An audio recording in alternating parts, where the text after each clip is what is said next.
Good morning, folks. Day 37. Let's get after it.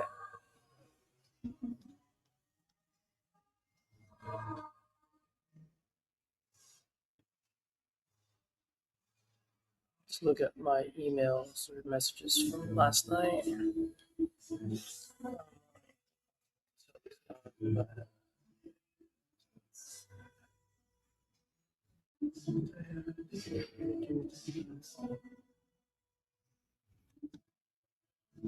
Yes, I think.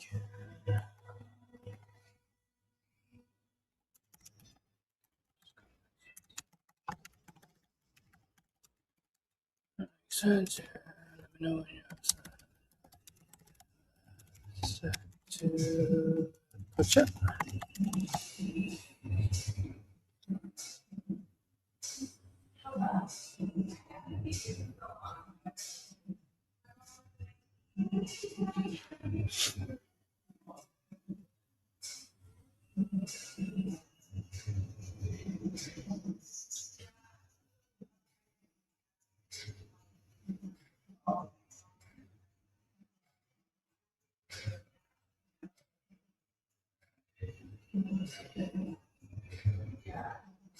Who called me this morning? Someone called me this morning.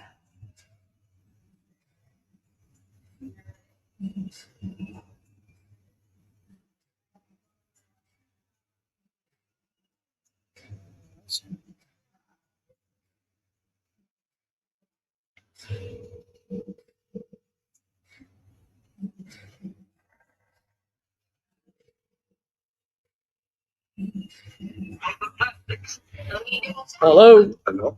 Hey, this is Fred. Yes, speaking. Fred, good morning. This is Caesar. You and I were texting each other yesterday about your property in Rochester on Clifford Avenue. Yeah. Yeah, you tried calling me earlier. I apologize. I couldn't pick up.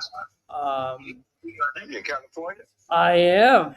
I was working out, doing my run when you called. I was like, oh man, I can't answer right now. I was kind of sick yesterday. You called me yesterday? I did. I called you a couple of times and left you a message. Oh man. Well, at least we got a hold of each other. That's all that matters. Yeah. All right, cool. So you're looking to sell this property still, right? Yeah. Possible. Wonderful. How much you looking to get for it? I'm trying to get 60,000 if I can. I got that much wrapped into it. If you don't mind me asking, what do you mean by that? You got that much wrapped into it? I put a new roof on it. I painted it and paid all the taxes. It had a lot of taxes on it and stuff. Oh man. I had to pay a lot of charges, so I got about that much into it. Okay. I probably could break even with that.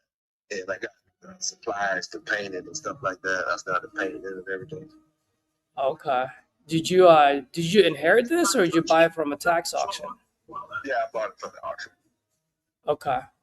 And how long ago did you buy this? I think last September, about a year ago. Okay. All right. And then I'm just looking at it right now. Looks like, did you have it in the market sometime late last year, early this year? Yeah, early this year I did. I had it sold, but then the roof wasn't done yet, so I took it off the market till the roof was done. Okay. And then the pictures that I'm seeing online, is it still the way it is or you fixed it? You update picture. You want to see an updated picture? Yeah, brother, that would be great. Just because I'm looking at the pictures right now, I'm like, I don't know if it's worth 60 the way I'm seeing it. No, I don't look like that. Yeah. Oh, I mean, if you don't mind me asking, from it sounds like you're an investor yourself. From an investor, I mean, if you've already put in the roof, you fixed a few things. I mean, why not sell it on the market so you can get maximum value versus talking to someone like ourselves? Yeah, I still got work to do. I haven't put it back on the market yet, but I want to make sure it's sells if I put it back on the market. So Okay. I'm still continually doing work. Like I'm in the process of let me see. Yeah, I I mean, can send you the pictures there on the phone. okay, yeah. Feel free to send them. This is my cell phone, so feel free to text them over. I got a couple of appointments today, but maybe later on today or tomorrow I can send because I've been painting inside and painting the outside. Yeah, absolutely. Let's talk real quick numbers if you don't mind, and just so that I can get a general I took idea. those shades off.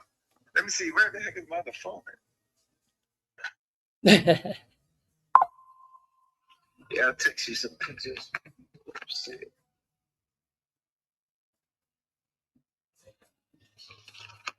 The phone was in my pocket. I'm really out of it, man. I got sick the other day. Yeah. Hopefully you're feeling better today. I feel better. I can talk. Yesterday I wasn't doing nothing. You buy a lot in Rochester? Say again? Do you buy a lot in Rochester? Not really. I bought a few, but they don't turn out as good, because it's like I bought one and the house was occupied, and I had to deal with getting rid of the previous owner, so I felt bad for him. I sold it back to him. Mm-hmm. And I flipped a couple houses. Nice. It'd be about my fourth house. Do you usually flip or do you buy and hold? Me personally, I usually flip them. I kept one about 2 or 3 years once, but I just get them to flip them right now. Okay. Just a quick sell because I don't know, my fingers ain't the same, man. I'm retired now. You retired? You don't sound old, man. What are you talking about? You retired? I'm 60. What? No way. You sound like in your 40s. Cool as hell, man. Cool as shit. Yeah. Song by a rapper, and a rapper dapper, lady trapper, old school, bring it to the new school. The Freddie J, I'm so damn cool. I buy houses and cars, live like a star, even though I'm from the East and write a masterpiece. Been to the coast, used to live in San Diego. Dr. Freddie J got flavor like Lego. I love it. I love it, dude. You're like Denzel Washington in that one movie that came out on Apple. I think it was Apple, one of the streaming channels. That was pretty cool. You used to live in San Diego? In San Diego. Oh, nice. That's where I grew up, man. I grew up in National City. Yeah. National City. I got robbed in National City. I think is that there like a good old Nasty City? That's North City, right? They call it. No, Nasty City, National City, like right by the base. Yeah. Oh man, where'd you get robbed at? On 30th Street or Rosecrans? Park or something. On the playground. On the play. Oh man, is that where all? Playground there. Is that where all the Mexicans at? Because you've got the Mexican side, you've got the black side. The Filipinos are in there too. But I was in the Navy though. Yeah. I used to live on the USS Ranger in San Diego. Yeah. Oh man. Good old times. San Diego's great, man. It's changed a lot. I don't know when was the last time you were there. That's been a while. Yeah. It's kind of rough now here. Yeah. It's changed a lot, man. Actually, downtown, they cleaned up downtown very good, dude. Like, it was nice when I was there. These damn Portland Plaza was open. Yeah. Well, as soon as they built the stadium, the ballpark, they cleaned out like homelessness. It was clean. COVID happened. It's back to it looks like it's back in the 90s again. It's kind of bad. Bad? Yeah. COVID. My ex-wife moved to San Diego. I'm up in New York, Rochester. Yeah. Well, I sent you a couple pictures. I don't know if you got them yet. Did you? Let me see. So let me ask you, man, while I'm looking up these pictures, I'm just gonna look at it in two different ways, right? Either flip them or rent them. So let's say I buy this off you now. How much can I resell it for once I finish what you're trying to finish? It's going to my neighborhood about like 80,000-90,000. 80,000-90,000. Okay, that's just what I was expecting. One relative said he could sell it. He sold one in the neighborhood for like 100,000. smaller than mine. So Yeah, it's just Rochester. I think you're right about 80 or 90. I mean, if I get lucky, sell at 100, that's great. But depending on what you got into it, but for rent you could get up to 2,000 a month. So that's positive cash flow already. 2,000 a month is what I can get out of it. Yeah, we got like 4 bedrooms, and the average rooms get about maybe $400 to $500 each room. How much? How many How many bath? How You many? rent the whole house for about 1,600 to 1,800 for a whole house. Okay, so let's That's like at least what 30% almost. so let's just say 1,700 just to be safe, right? Right in the middle, it's between 16 and 18. And then now I see the pictures she sent me. These are all outside pictures, which looks like you did a great job out on the outside. Like, what what else do I need to do on the inside, and how much is it going to cost me? Well, inside just got like paint and drywall. I would say probably cost less than maybe 8,000 on the inside. At least I could do it for that amount. You're almost done with it. Well, I got a lot to do. I got sick this week. And see, I'm a retired electrician, so I'm in construction work. Uh-huh. So I mean, I didn't tear everything down, but it depends on how much you want to put into it, because you can rent it out in the condition it's in. Just got to do some do some floors. I've been painting. I take some inside pictures too once I get some more paint on the wall. I'm redoing the bathroom. I gutted the bathroom out. I got to redo the bathroom and stuff like that. So the bathroom's gutted out right now? Yeah. Okay. All right. And it's a 4-bedroom, 1 bath, or 2 bath? Well, it's a bath and a half. So 1.5. Okay. It's a half bath upstairs with 1, 2, like 3 bathrooms upstairs, three bedrooms upstairs and a half bedroom. It could be like for a small child, 1, 2, 3.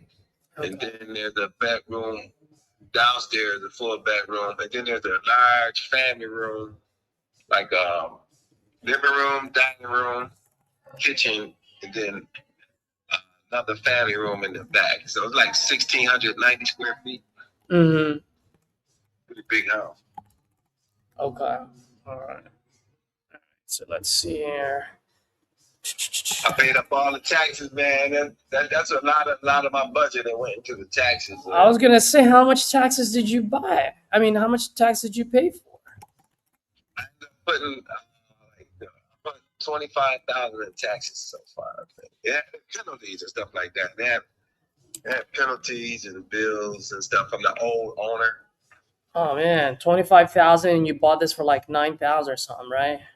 Yeah, I bought 9, and then I had to put another, I think like 16 in taxes. So that brought me up to 25.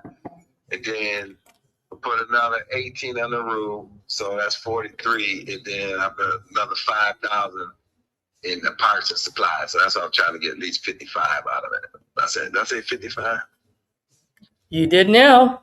Yeah. I'm just messing with you. I know. Anywhere around there, I'll be happy, because like I'm putting a lot of sweat equity in that. My sweat equity is, worth a lot, but it's it's in the sale, Yeah. I'm interested in selling. Well, brother, if you don't mind me asking, I mean, from an investor, what is it that you're absolutely trying to accomplish by selling this? Because it sounds like you're almost done with the rehab, but it also sounds like you don't really want to do it. You don't want to finish it. What was that? I just want my freedom again. Yeah. I want to be free again, man. I used to have nothing to do. I could jump in my car and go on vacation. You know what I mean? Yeah. Yeah. But now I tell all my friends I bought myself a job. That's probably what you did. Yep. Looks like. I bought myself a job. I got another house I take care of. Mm-hmm. I want to put some more time into this. Sometimes you buy more than you can chew. Yeah. Well, it'll work either way, though. It'll be a quick escape if I get. But either way, I'm progressing in the right direction. Yeah. Yeah. It's just my only concern here. So let me explain to you how, if you don't mind, just how I look at when I purchase properties out in Rochester, and then Yeah. I mean, if we make something out of it, great. If not, dude, we'll part ways, good friends, and maybe we'll do some other deals together in the future. But right now, when I do get properties in Rochester, I tend to buy and hold them. And so when I do, I just look at two things. I need to make sure that I get 2% or higher on my rent rate. That's literally just rent divided by my all in number. Okay, so very simple. And then the other thing is my equity. I just need to make sure that yeah, I want to be above 25%, but if the rent rate's high enough, I can swing it at 20, 21. Like above 20%. The only reason is Yeah. because I just want to be able to burn it out. I'm sure you've done that with your other properties. I just want to be able to go to the bank, get it appraised, and then pull my money out, right? Yeah. So those are really just the two check boxes that I need checked. And so with $1,700 a month, my only thing is if I were to buy this off you at 55,000, I'm at 1.98, which I can kind of swing there if I need to. The only thing is after putting in the repairs, and I know you said 8,000, I got to hire a crew. So I'm really looking probably more like at 20, maybe at the absolute max 25, just in case something else pops up that I'm not seeing in the pictures. Yeah. So I'm looking at anywhere from 15 to $25,000 of repairs just to get it ready. My only concern there is that if I buy it at 55, I will be like at 4.6% equity. So that's going to be really rough on that end. I mean, just usually I'll go, we can go back and forth, low number, high number, but as a respect from an investor to an investor, and since you're from San Diego, I mean, in order for this to make sense for me for a quick sale, meaning as soon as title clears. Now I know it's New York. Those title attorneys, man, they move like molasses over there. Um, Everything moving unless you got a bill to pay. yeah, That's yeah, the yeah. only time it's fast. When the bill is due here. Exactly, exactly. That's the only time shit move fast. That's right. That's right. So ideally, brother, ideally, I would want this in the 30s, but from an investor to investor, I can push this like in the low 40s. I mean, Okay. I just negotiated against myself, and I'm just letting you know, Low like 40? like where I need it to be. Yeah. Never heard, but I might could do it because like I said, I want my freedom again. Well, that's what I'm saying, and one thing, and just for full transparency for you as well, is that whenever I do buy properties outside of my market, I do partner with local partners, and that's why I'm saying you and I may be able to do business together in the future. Because whenever I buy some, I just want to make sure I have a set of eyes on my projects at all times. No? And so, as far as how my process works, is let's say you and I agree on a number in a time frame that we agree on. I send over an agreement, just 2 pages, saying, "Hey, I'm looking to purchase this at this price, close to this timeline." Um, and then while we're opening title, let the title attorney do what they do best. Then I'm gonna go ahead and send my guys out there, just to check the place out. I mean, you sound like a very straightforward kind of guy. That said, we always want to verify. Yeah. We're not here to nickel and dime folks, but if we walk in there and half the roof is gone or the kitchen is flooded, you know what I mean? Like that's a different story, right? I understand the bathroom is gutted, so I made note on that. Um, but yeah, I should be pretty good at that number. If everyone keeps coming back to me going, "Hey Caesar, your ARV is way off, and it's going to cost us more than 25,000," then obviously I'm gonna have to come back to the table. But either way, I feel pretty solid at that number. Okay. We said 40, what, 44, 45? Man, I would really, because like I said, ideally I want 43, this in the 43, 43, I can walk out with my shirt almost. 43. I got a tank top. I got a tank top on. Oh man, I 43. Man, like I said, dude, I negotiate against myself already. I like you, man. Like I was in the 30s. But like I said, from investor to investor, I'm No, probably gonna need to be. I think 40, 42, 43, but I'm saying I got a tank top on. I almost lost my shirt. Why don't we do 41 and a half? How's that? We'll meet right in the middle. Because I was going for Okay. 40, you're at Yeah, yeah, 43. We'll meet in the middle like peanut butter and jelly. yeah. Okay. Yeah, we're going. All right, why don't we do that? 41 and a half.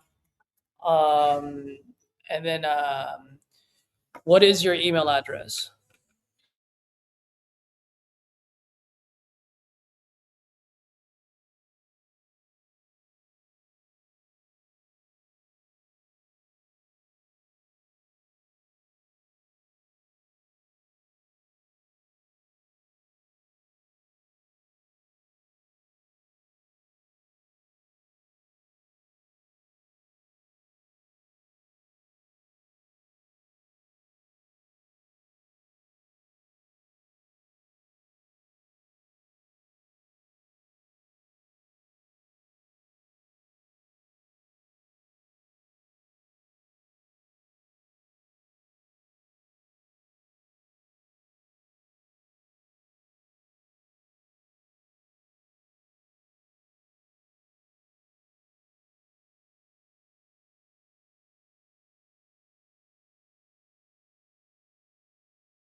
By the way, It's supposed to have be worth 65.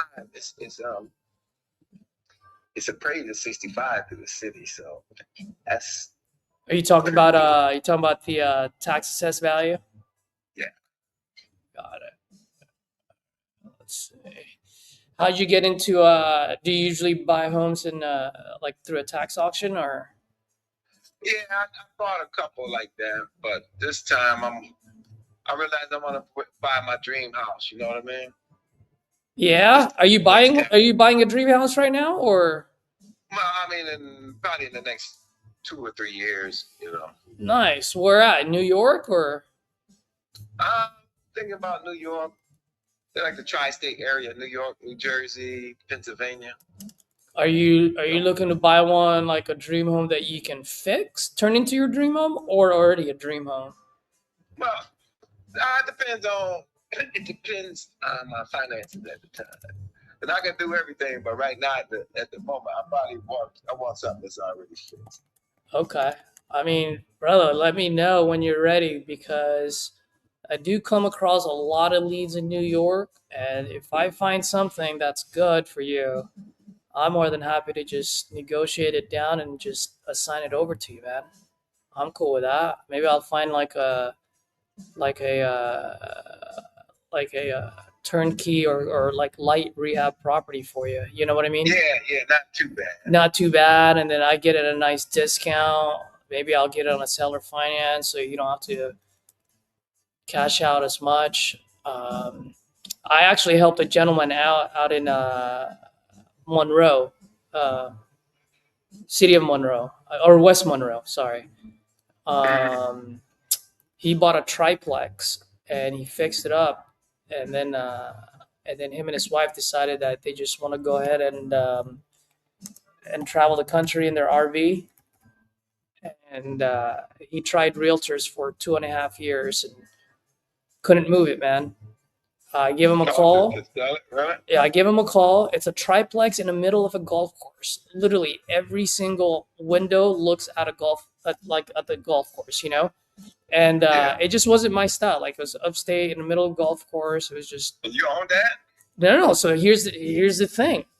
I didn't want it because where it was sitting at, I just didn't see the potential on the equity side in the long run. So I was like, yeah. So I just told him like, hey man, like I've got a bunch of buddies out there. I'll see if I can make this work for them. And I told him like, you're asking way too much. This thing works as a seller finance. Are you open to it? He's like, yeah. It's like, let's just move this.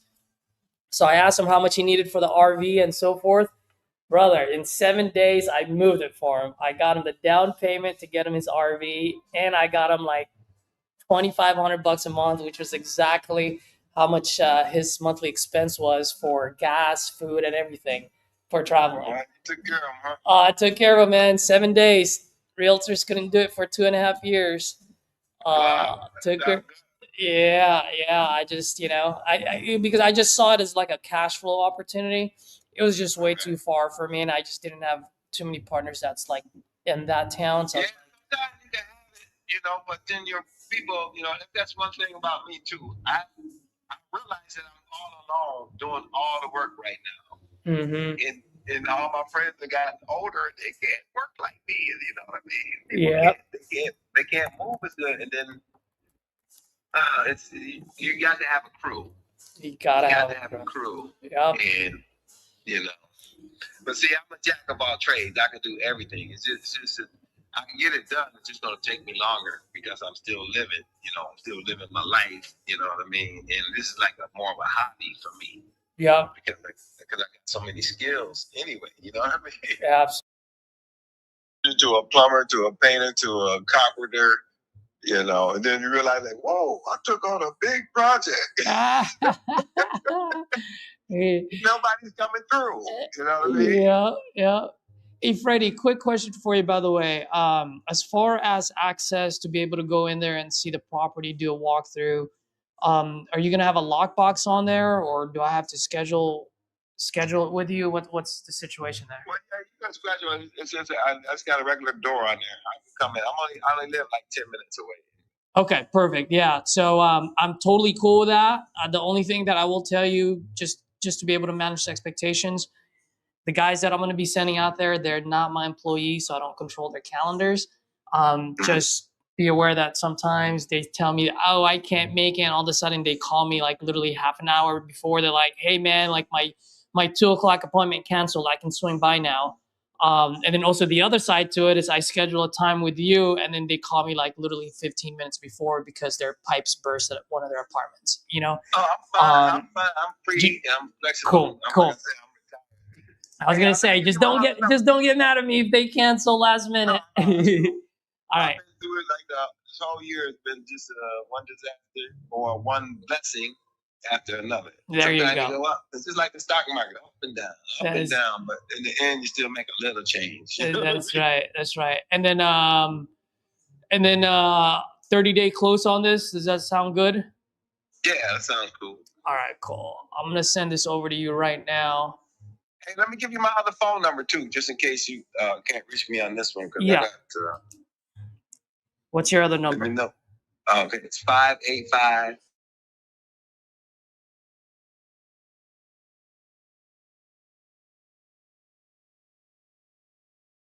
And I took my other phone downstairs waiting for the call. And I'm like, he didn't call. My other phone was upstairs. So, Freddie, by the way, you go by Freddie, right? I'm assuming since you're Freddie James, cool. Okay, cool. I just emailed you the agreement. I can text it to you as well, whatever's easiest for you. Let me see. You send it to my email? I sent it to your email, and I'll text it to you right now. Let me see. And the text that you just got from me, that's my CRM. So you can reach me in either number. The number that I just called you from right now is my cell phone. It's my personal cell.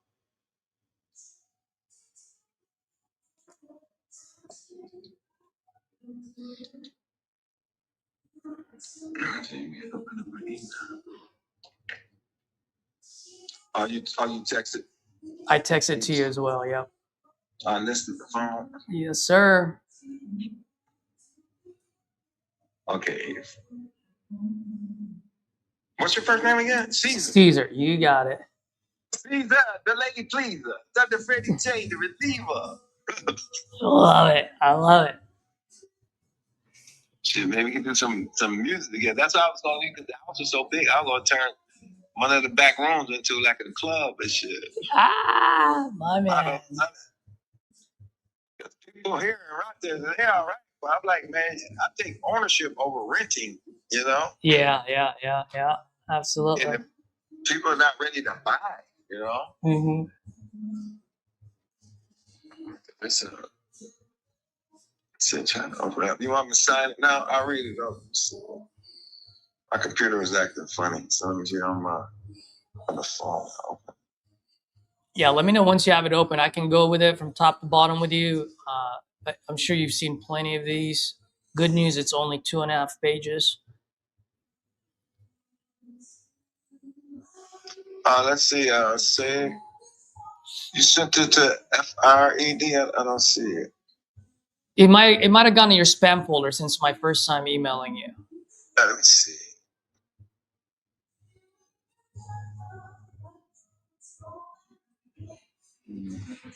And if you have a smartphone, the text message that I sent you is the link, so that will open it up too. Okay. Let me see. Caesar. Got it. Just like About why is this message in spam? what was that? He said, why is this message in spam? It's a similar to that. Okay.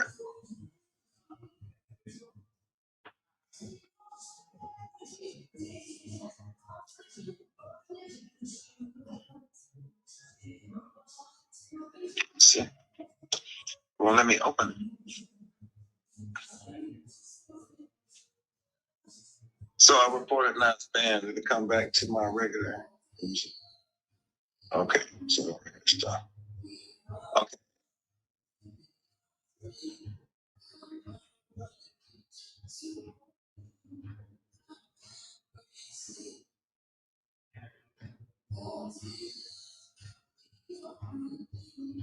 I'm filling it out. I'm doing it. You're doing it.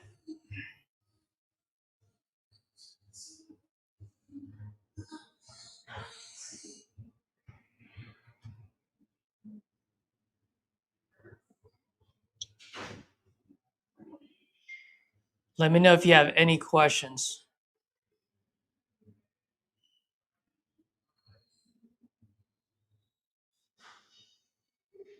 Okay. Finished. Pretty straightforward, right? Yeah. It's just straight up cash deal. 30-day close. We'll inspect both title and the property just to make sure everything checks out. If everything checks out, we're good. If things don't check out, then obviously we'll come back to the table, which at that point we can decide what we need to do. Okay. Well, everything is there. Like I said, it's gutted, and you know the other stuff. Because I already started the rehab, so yeah. Well, what you said was gutted was the bathroom, right? Yeah, the bathroom and part of the kitchen, like one piece of drywall in the kitchen, got to be turned out because the bathroom and the kitchen is connected. Okay, so bathroom and part of the kitchen. Yeah, and all the other stuff, just patching and painting. Okay, all right. And then you got drywallers and stuff like that. So. Okay. Just the basic rehab. Just basic rehab. Actually, that's better. This house is better than some of a lot more. I'm pretty sure you've seen some of the houses that they've been listing lately. Oh, trust me, I know. I fire damage and all kinds of stuff. Like, why in the world? I was mad when they were selling these houses. I said, man, you guys need to start taking care of the real estate better around here. Claiming that you're selling these houses, then you got to get the owners coming here and fix up the houses.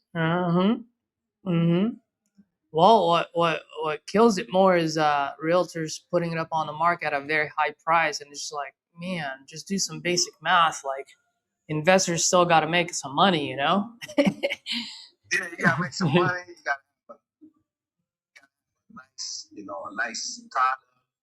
You got to keep your reputation good, because people don't care about their reputation. You're selling junk, and then Monroe County get a bad reputation from selling these houses that's garbage all over the nation. You know what I mean? Absolutely. Well, Freddie, so here, let me just explain to you our next steps. I'll wait for the remainder of those pictures, the interior. If you can send me like 2 angles per room zoomed out, that would be great. And then I already have the exterior, so that's good. Oh, by the way, as far as garage goes, is this a carport, driveway, street? Driveway, no garage. Driveway, okay. All right, driveway, no garage. And then you said you just replaced the roof, right? So roof is good. Yeah. Okay, cool. What about how's the HVAC, water heater, plumbing, and all that? Well, you're gonna need some work on that. Gonna need to, because I was gonna have a tenant in there, and they were gonna give me. I already signed up for the property to get a free. The property's gonna get a free hot water tank and a hot water heater in September. It has signed up through the ABC. It's gonna be a brand new one. That's through the government, you said? Yeah, Okay. And you have paperwork for that? I got paperwork. I got it signed, but you got to have a tenant in here by like I think by September or something. Okay. Okay. So as long as But we have a they're tenant by going in there, but it's gonna need, it's gonna need working. But like they already signed up to get one replaced through NICEC and stuff like that. okay. Matter of fact, I got the paperwork because I had a rehab list with the city and everything that I was taking steps to get done. That was one of the last things because thank God in summer you don't have to pay for heating. Yeah, yeah, absolutely. Okay. So yeah, here it is. The single family building owner agreement, action for a better community. It defines that they will give me a free reservation hot water tank for the property at 428 Fifth. So that's all in place. By September. All right. Can provide paperwork. Just writing this down. Just bear with me for a second. All right, cool. It's the home weatherization assistance program. Okay.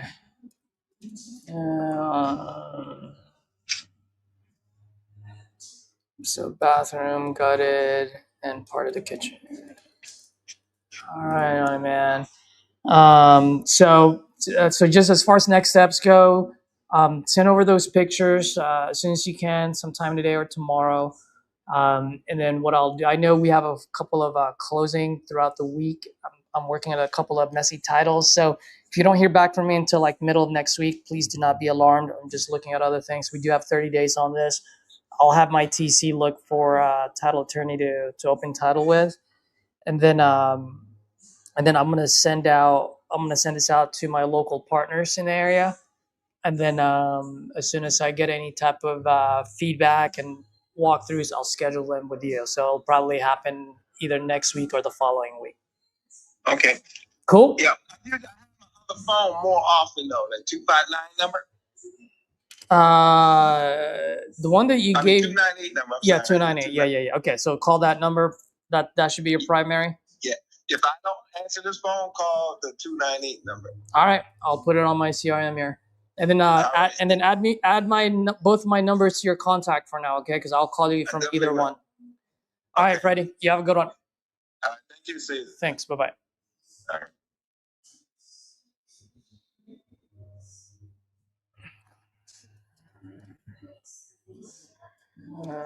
The 30-day close.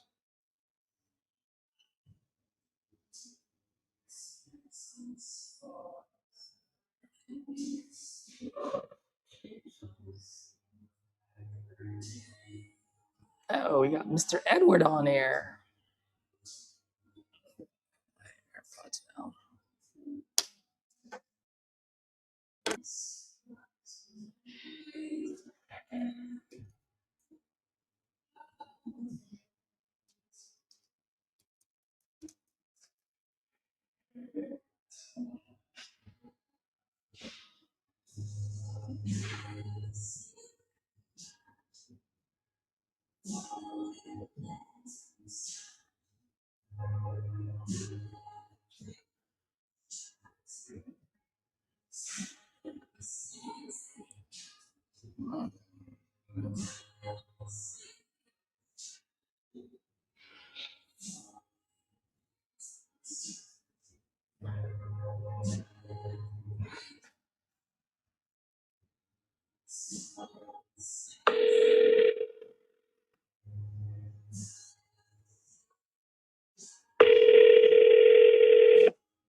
What's today? Today's the 27th, so 6/26.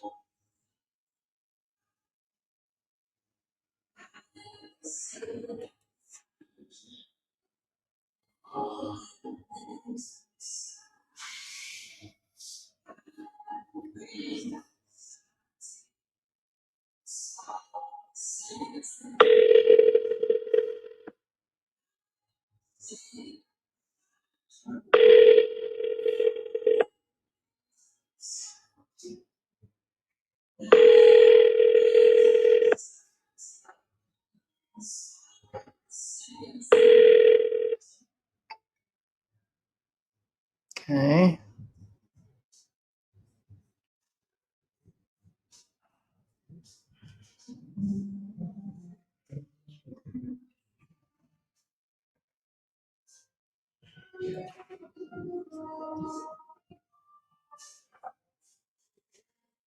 Let me just add this profit calculator.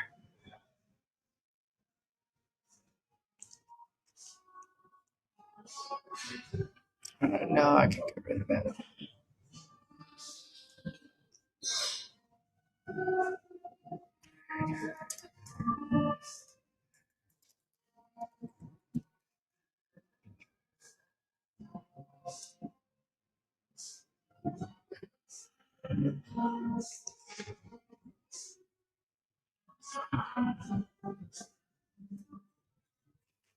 All right. Some dickhead was like, "Give me your bid, give me your offer." Yes, make me an offer.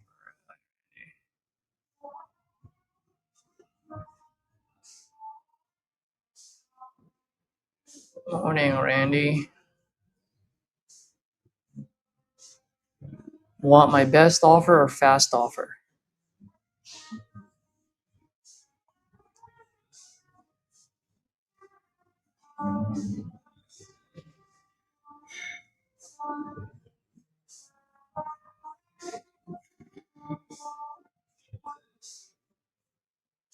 Well, Randy, I'm gonna need a whole lot more than what I can see online. ... When do you have a few minutes for a quick chat?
Amy and Michael. Who's Amy and Michael?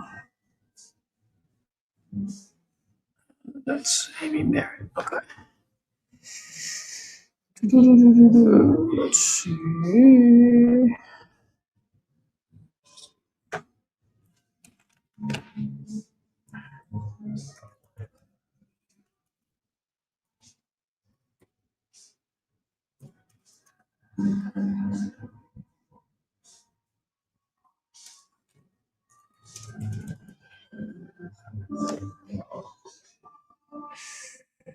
Let's see. Earl Watkins. How you doing, buddy? Let's go. Let's get at it, bro.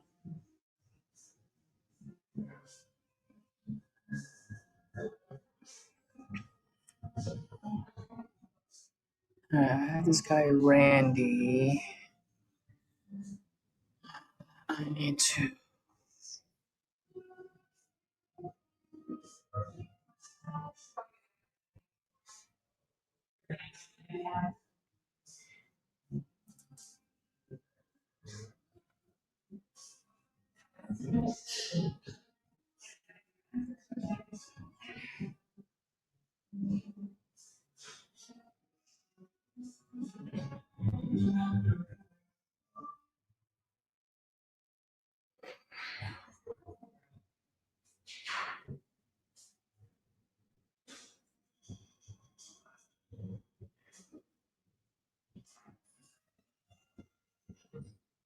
And Edward's deep in his conversation over there.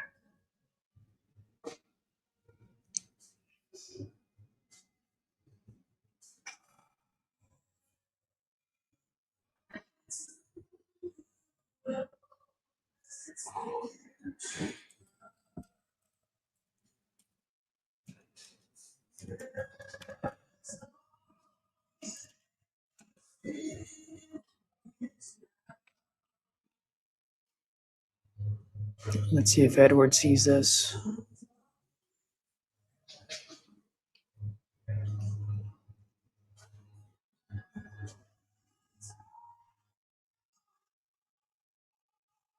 Nope, he's not looking at our screen. Let's go.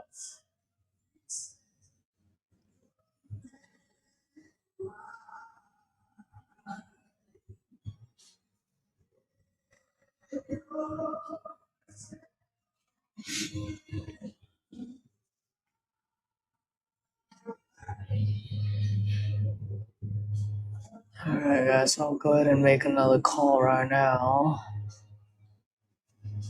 Let me see if there's anyone else that I missed. As far as...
Your call has been forwarded to an automated.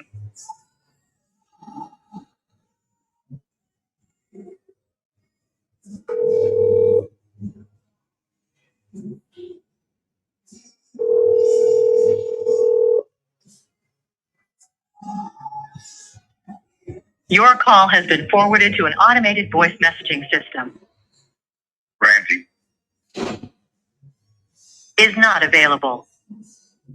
At the tone, please record your message. When you've finished recording, you may hang up or press 1 for more options. To leave a callback number, press 5. Hey, Randy, just got off the phone, so I wanted to give you a call back. Give me a call when you get this.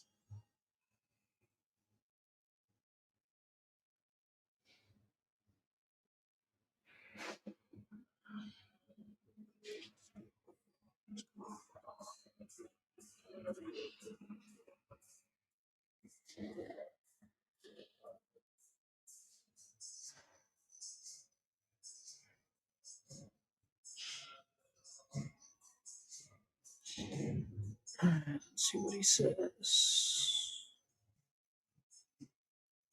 Laura, purchase agreement. All right, so I was 1 for 1 today, so that's kind of cool. Let's get more.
All right, you don't want to talk to me for now. I'm gonna go ahead and call other people. Let's go.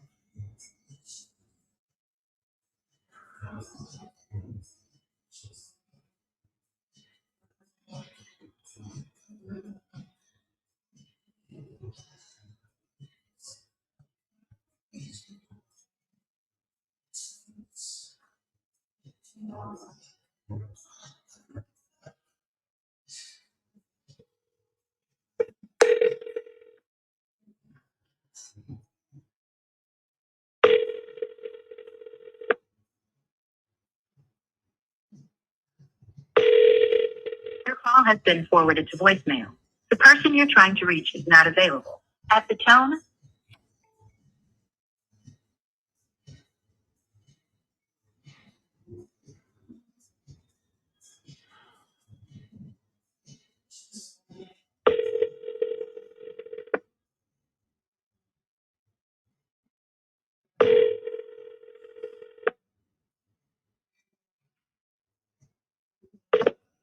your call has been forwarded to voicemail.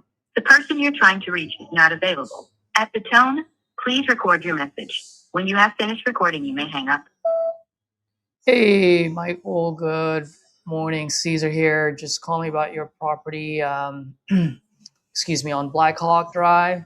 Looks like you might be looking to sell this property. I'm always looking to buy in South Elgin. So give me a call when you get this. See how I can help out. Thanks.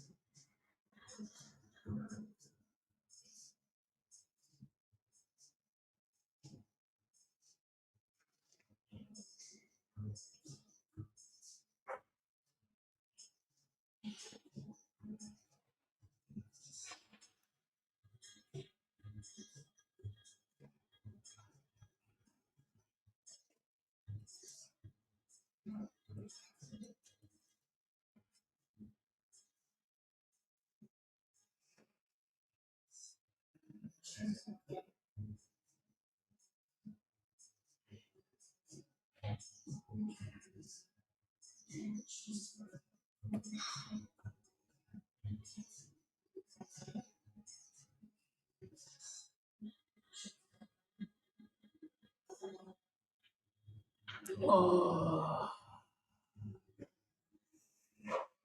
Rafa, good morning. Already got a contract signed for the day. Let's go, baby.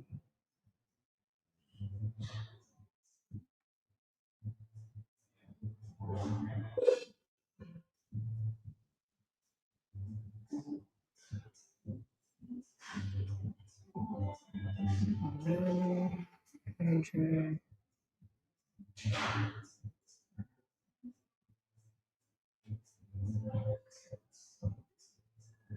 Sherry. Let's talk to Sherry.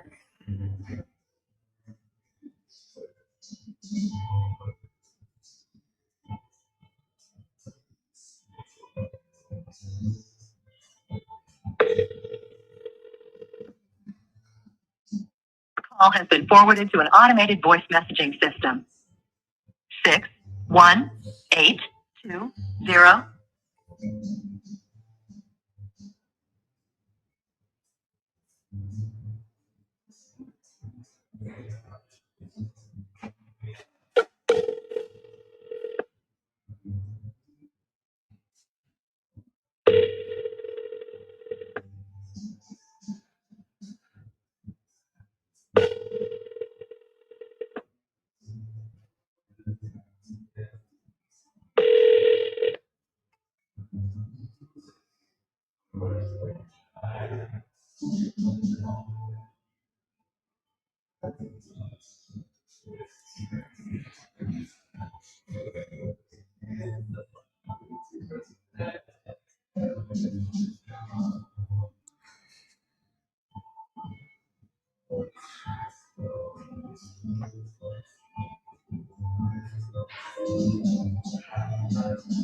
Hey, it's Richard. That's me. Hey, Richard. Good morning. My name is Caesar. Just calling about your property on Wimberley Street out in Angleton. Okay. Yeah, it looks like you might have spoken with one of my referral partners, or maybe even filled out one of my forms online. Just want to see if you're still looking to sell this property. I am, but I'm at the doctor's office right now, so I can't talk. Oh, sorry about that, sir. What's a good time for me to call you back? About 3 hours. About 3 hours? All right, I'll give you a call then. You be good. Thank you. All right, call back in 3 hours.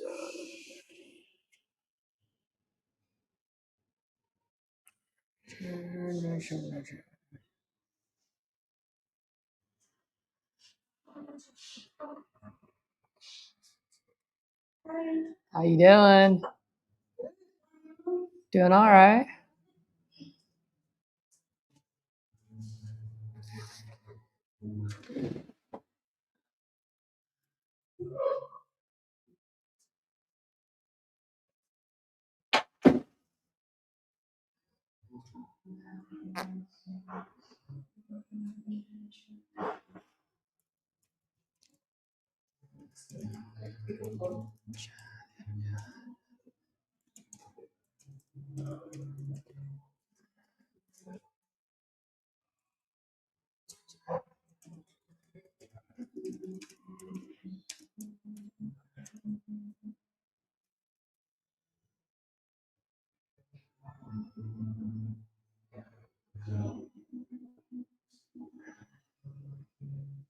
All right, so call back. 11 a.m. time. He's in doctor's appointment.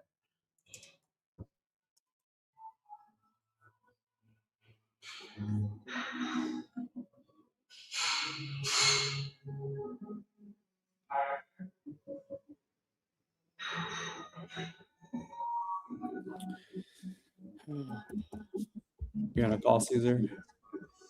Not anymore. Dude, you were on a long call. Or were you Yeah, multiple calls? it's with our girl Tamara in San Antonio. Oh, you were on the phone with her?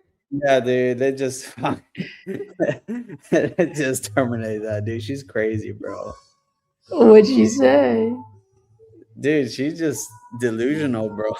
She's like, I just got done with her, and I just started straight up, pretty much what we were talking yesterday, and like she's always like, well, I feel like it'd be worth more. I was like, yeah, but just because you feel that doesn't mean it's worth that. We just well, I understand that, but I just feel like it could be worth more. And she just kept going around. I'm like, dude, I'm just wasting my time. I just told her, Yeah.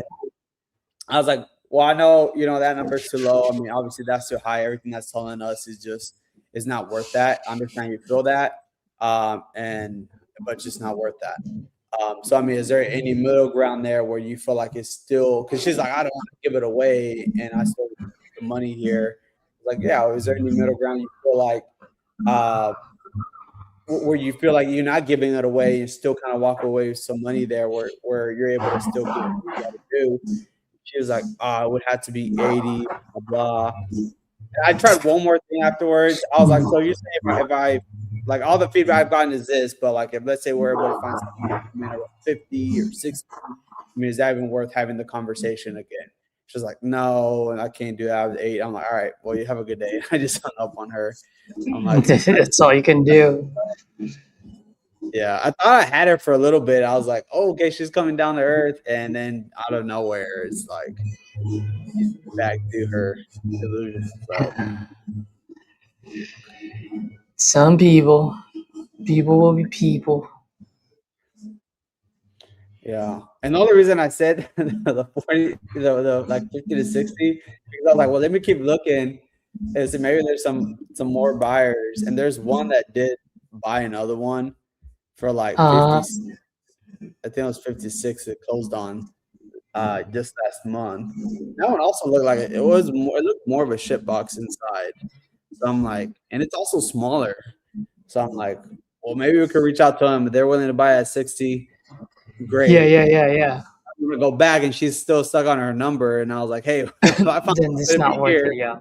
yeah, I was like, fuck no, I'm out. Yeah. Well, dude, I was 1 for 1 so far. Oh, really? I called right when you hopped on. I was locking up that deal. Nice. He called me like 5:30 in the morning. So I called him back. It's like one of the leads that I bought yesterday. It's in Rochester. Mm-hmm. He did lie. He did lie about the condition though, so there's definitely going to be a price drop. Mm. Because he's like, oh, dude, it's almost done. Like I finished everything. Blah blah blah. It's like it's only the kitchen that's not a kitchen. The bathroom's got it. I'm like, okay, cool. And then in the end, I was like, yeah. So like before I let you go, how's the roof? Like the roof's replaced. I'm like, how's the HVAC, water heater, plumbing? He's like, oh, you got to do all that. I'm like, I thought you said it's almost done.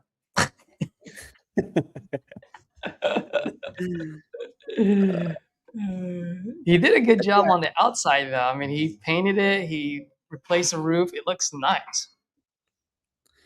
I think I heard a little bit. I think he said it'll take him like 10K to finish it. Is that was that him? Yeah.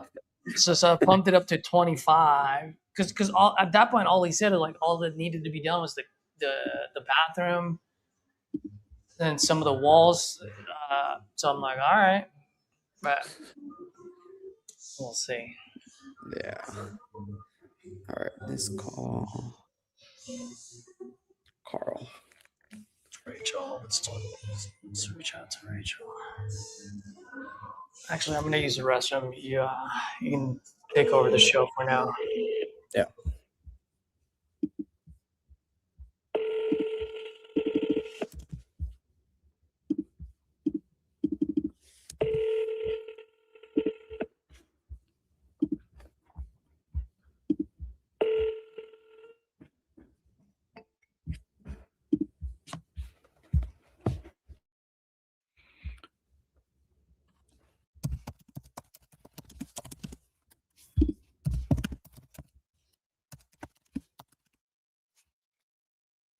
What's my number 2?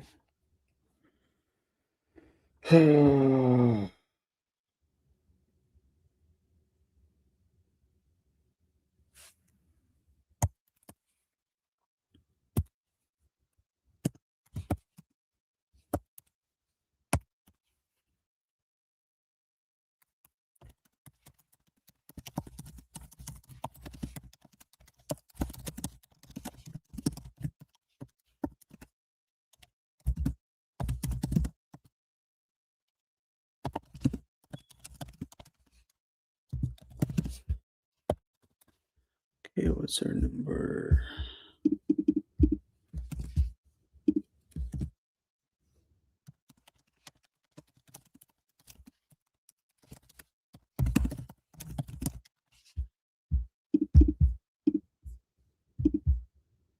Yeah, I'll just check on her.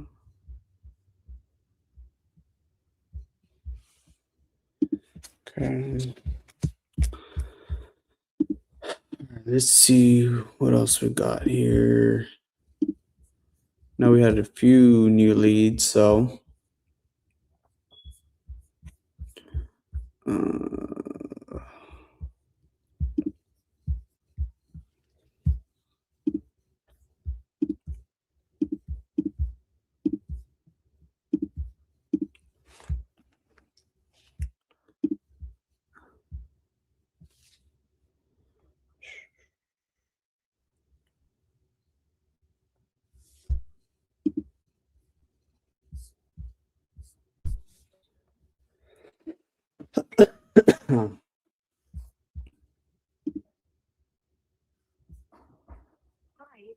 Record your name and reason for calling. I'll see if this person is available.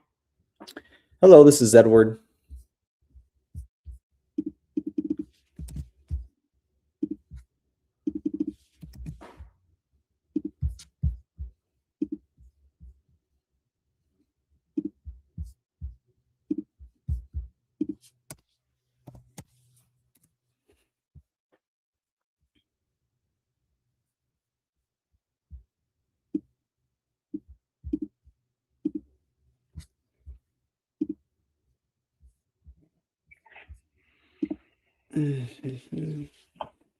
Hello. Oh, hello. Is this Danny?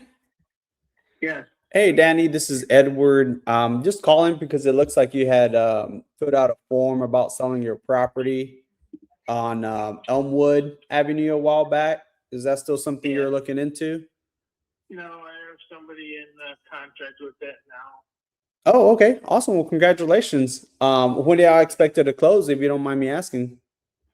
I have no idea. It's supposed to be within 20 days or something like that. Oh, okay. Awesome. Well, hey, I'm glad you got a buyer there. If for whatever reason, they fall through or something happens, feel free to give me a call back. Could definitely be like a plan B here. Okay. All right, Danny. Thank you for taking my call. You have a good day. You too. Thanks. Mhm.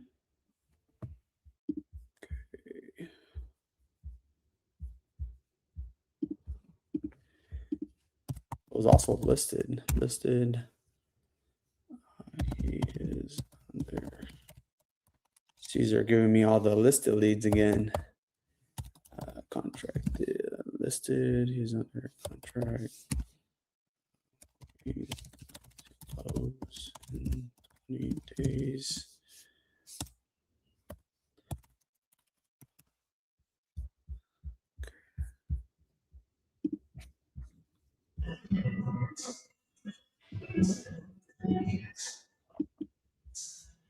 You on the phone, Edward? No, I just got off. Okay.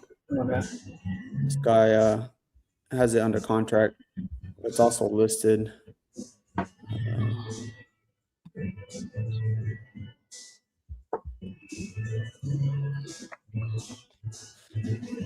I feel alert today with my coffee.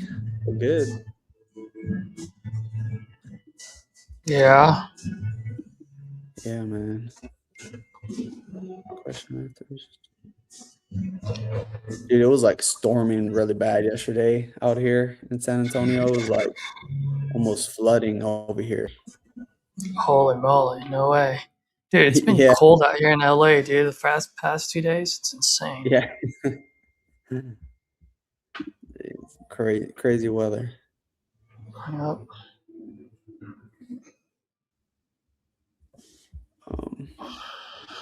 Yeah, we got like. This is that.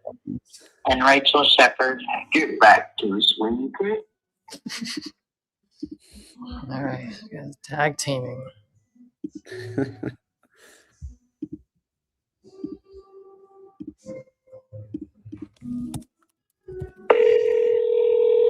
This is that. And Rachel Shepard, get back to us when you can. Can't take your call now. At the tone, please record your message. When you've finished recording, simply hang up or press pound for further options. Hey, Rachel. Good morning. Caesar here, calling about your property on Twin View.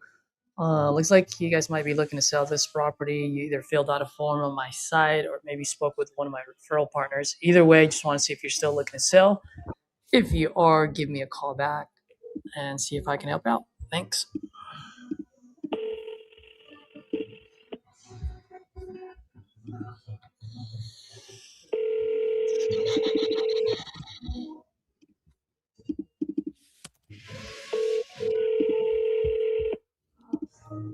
Telephone number 9.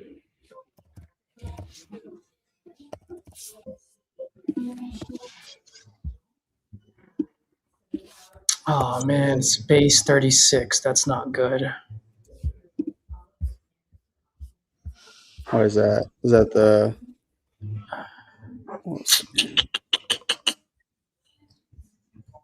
Is that the one from yesterday that was in class? No, no, I just bought this lead this morning. Oh. It's probably a mobile home and rented land or something. Mm-hmm. Hopefully, it's on its own land.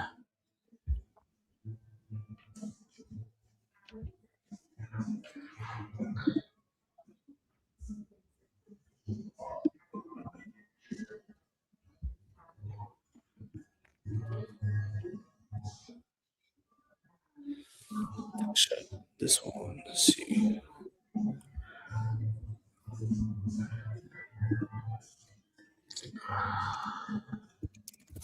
Oh, this is not good.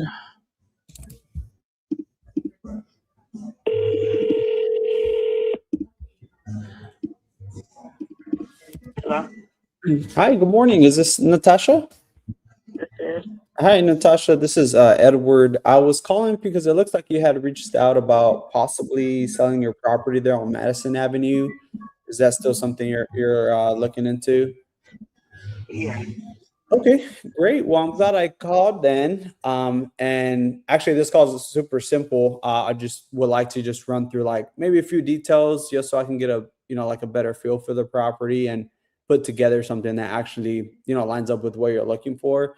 So I see that. Is that correct? Yeah. Yeah. Okay, great. And how much were y'all looking to get for it? I was asking 30. 30. Okay. Gotcha. And while I'm taking a look at it here, can you tell me a little bit about it? Like, do y'all currently live there, or is it vacant? What's going on with it? It's vacant. It's 5 one-bedroom apartments. And it needs a full gut. Oh wow. Okay. Gotcha. And right. Okay. I'm assuming it'll be vacant because it's full gut. How long has it been vacant for? I'm not really sure, but I know it's probably been at least a year. A year. Oh wow. Okay. And was this like a property I used to live in, or was this just like a fix and flip project I had going? I purchased it. I was going to move in it and live in one unit and rent out the other unit. Oh. But I ended up getting an opportunity in Ohio, so I decided to accept it, and I'll be moving out there next month. Oh wow. Okay. Like a job opportunity? Yeah. Oh wow, congratulations. Wow. Thank you. That's nice. Has that been something you kind of been planning on for a while, or just Well, would it just actually, I happen? wasn't planning on it. It was just something that came up, and I decided to take it. Yeah, it's one of those you can't pass on. So Right. totally get it. And I guess as of right now, I know you said it's like it needs a full gut. Like how, like what does that look like? Can you maybe catch me up to speed a little bit on that? What do you mean? Like what like what were you anticipating like it would need like when you first initially like when you were looking into fixing it up, like what do you anticipate like you would have to put into it? I was thinking at least probably 100. 100. Okay. All right, let's see here. See what I could do. I'm trying to pull it up here. And you said you just bought it. It looks like you bought it just 6 months ago, right? Right, back in November. Right. Okay. Let's see here. And I know you said, have you done anything to it from that time till like now? I fixed, there was a hole in the roof that somebody had put from the inside, and I had that fixed. That's the only thing that I did. Okay. Okay. Let's see here. You said about 100. What were you thinking could rent for, like each unit after once it was all fixed up? I was between 800 and 900 per unit. Okay, so 800 to 900. Okay. Let's see. And is there any of the units like livable? Like any one of them? One is almost livable. It would need like kitchen and bathroom was on. Mm-hmm. Okay. Let's see. And bear with me because I'm still trying to take a look here and see. I understand probably need a lot of work here. Uh, yeah, my only concern, because I know you just bought it recently. I can see the pictures online on here. Two down this apartment. Yeah, I do see that there. Because I can see the pictures there. Yeah, my only concern would be just the amount of work that I would need. Like, what were you thinking it could be worth once it was all fixed up? Like 250. 250. Okay. And you said at least about 100 to get it up and running to get there. Right. Okay. Yeah. Okay. Because it looks like it's at least 2,600 square feet at least, based on what I'm looking at here. Okay. You're saying it would need like plumbing, roof, electrical, like the whole thing pretty much? It doesn't need a roof. The roof is fine. I would say that it probably needs some plumbing, some electrical, because I saw some wires had been cut, and a furnace. For each unit there. Okay. Well, I think there was only one furnace for all the units. Oh, okay.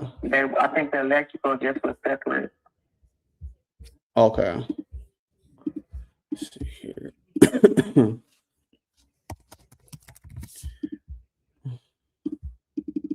See.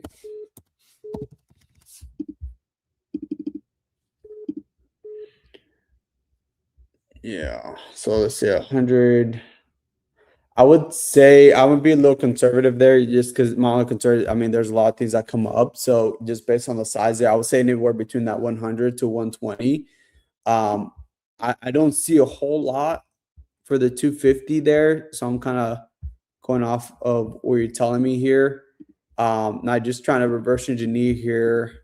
It will be a little bit tight on my end. However, if offers maybe come in a little bit less and we're able to kind of get you closer to like maybe 10 to 15, I mean, do you feel like that would kind of get this off your hands and not having to worry about kind of having to do the work yourself and just kind of move on from it? I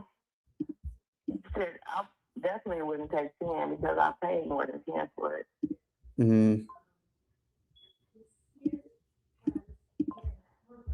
But I would consider anywhere between 15 and 20. Okay. Because what I can do then, because like I said, I am interested. That's just my only concern, just based on the amount of work that I would need. Just because it would be multiple, units there. And it looks like from the picture has been sitting a little bit vacant for a little while. So that would be my only concern. I mean, what I can do is kind of get closer to the 15. Now, if it's something that you like to move forward with, like the way our process works, so that way you have an idea, is I can draft up an agreement for us to, review. And once that gets completed, we would want to coordinate with you as well, just for us to go put eyes on it, just verify the condition based on what I can see on the pictures and based on what you've told me. I know you're very upfront about the amount of work that it needs. So we just want to, double check that, make sure everything looks good. And if it does, and, obviously we're good to move forward, open title with, a title attorney and get that squared away.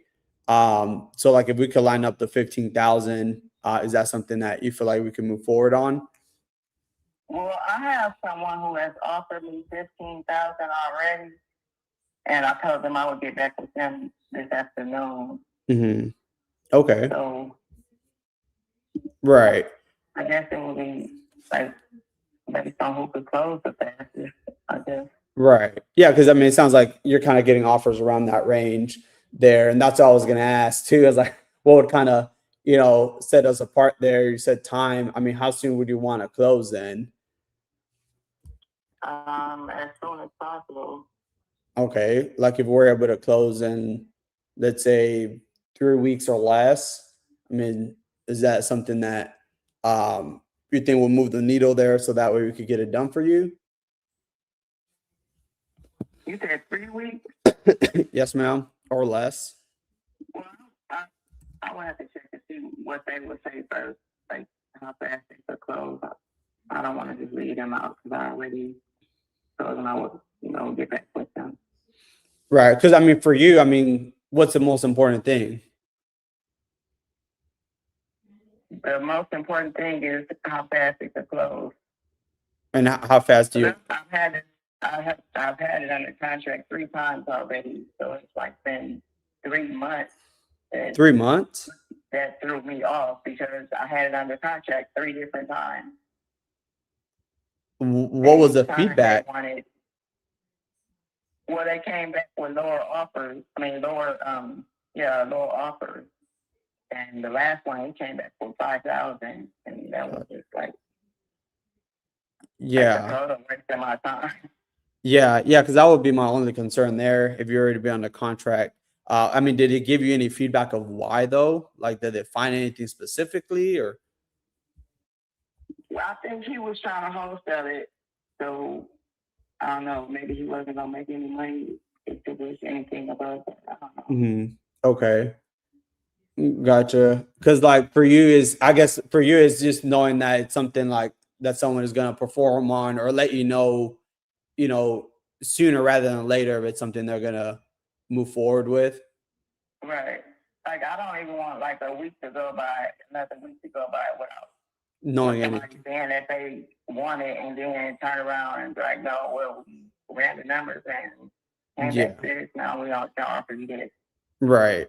So what if we did because not knowing now, like it sounds like the most important thing is just knowing that it's something like just knowing that they're going to move forward, or at least knowing like sooner rather than weeks go by and months go by like those other guys. So I mean, if let's say we put like a 14-day closing with maybe a 7-day, like walkthrough, like an inspection there, so that way you're not wasting your time. And our time as well. I mean, do you feel like that's something that we can move forward with if we could put that on there, if it's also within your time frame that you're looking for, and also gives us the ability to go in there and let you know, hey, we're good to go, and that way it's a for sure thing?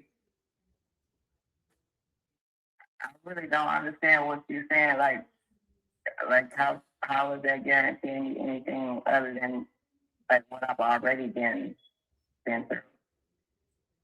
Because what I'm saying, it sounds like the most important thing for you is the time frame there of the closing. So I'm saying if we did a 14-day closing on or before and just give us 7 days to do our due diligence.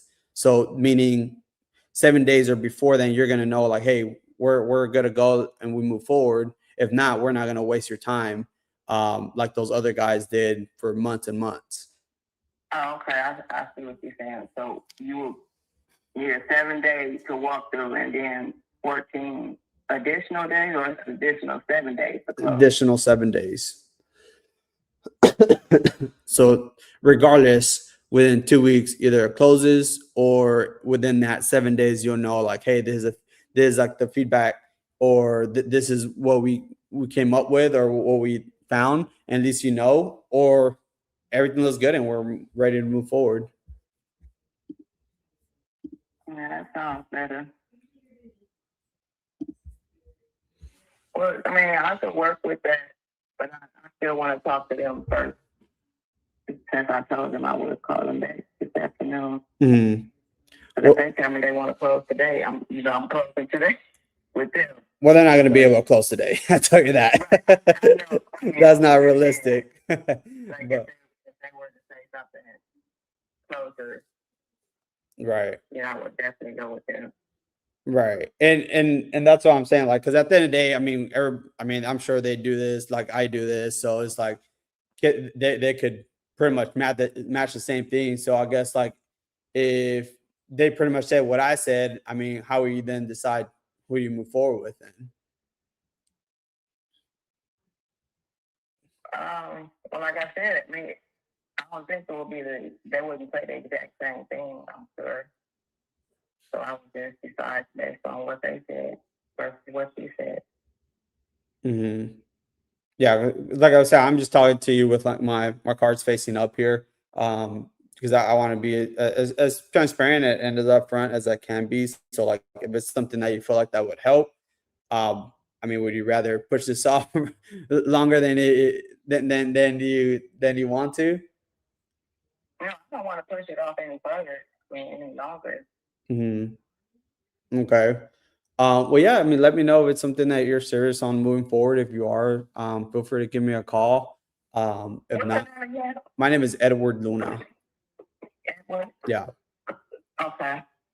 Yeah. Well, I can get back with you this afternoon. Okay. Well, yeah. Yeah, I'll ask if you could just give me a call back, whether you move forward with them or not, but just give me a call and see if there's something I can do to accommodate. Sounds good. All righty. Bye. All right. Thank you.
Put some notes here.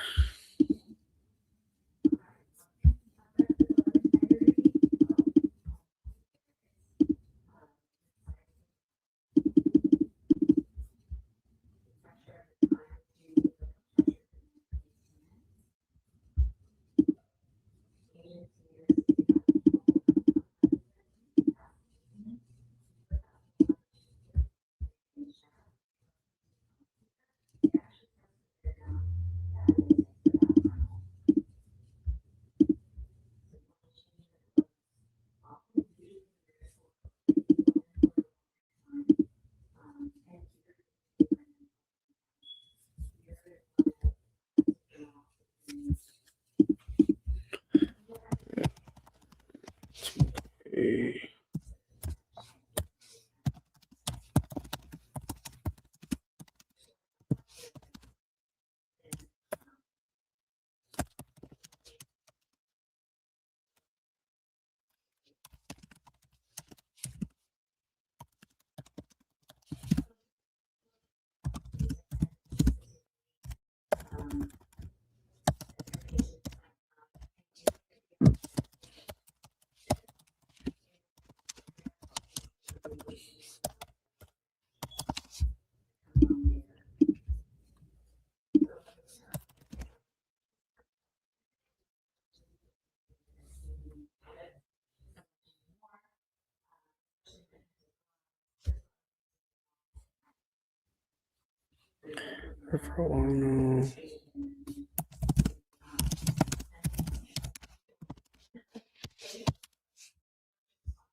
Okay, put those notes on here.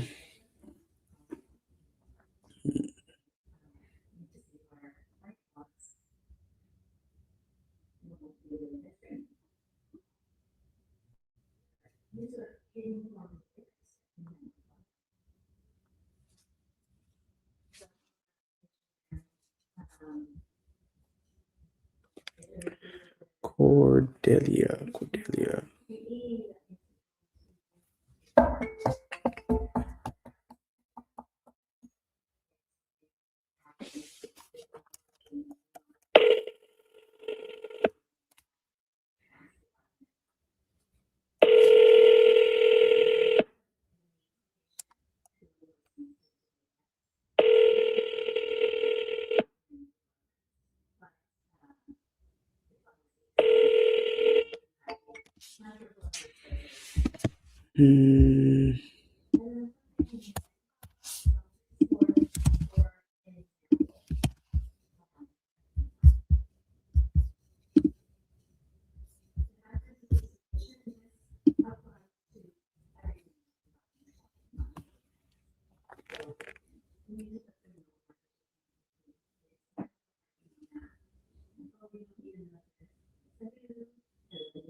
Telephone number 7.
Leon.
Still want to call Edward or no? No, I'm off.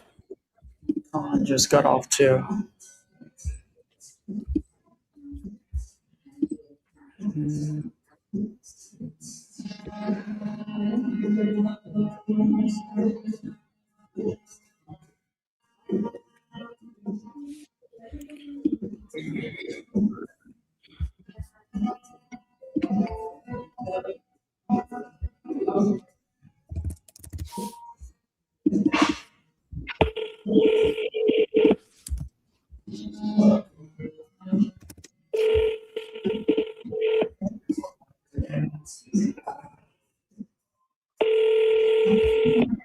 No, I can't get to my phone right now. Just leave me a voicemail. I'll get back to you as soon as I can. Thanks. Hey, Warren. Good morning. This is Edward. I was calling about your place there on Shotgun Drive. Looked like you had filled out a form about possibly selling. If you are still looking to sell, please give me a call.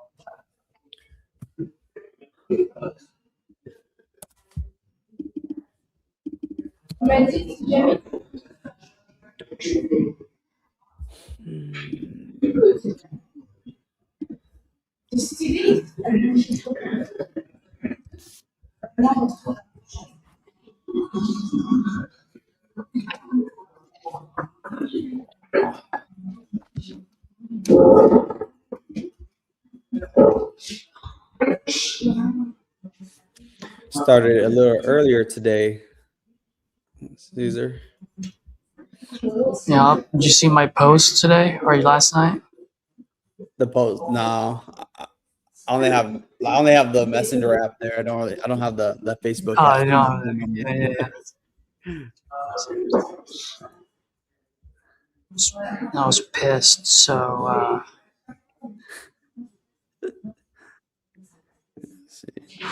I'm more in the zone today than I was yesterday. Okay.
Who's that person I just talked to, Rachel?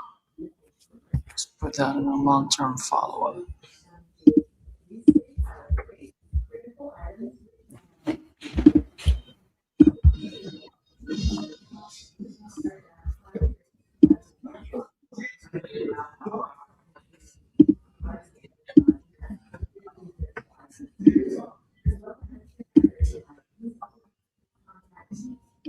Let's talk to Gail.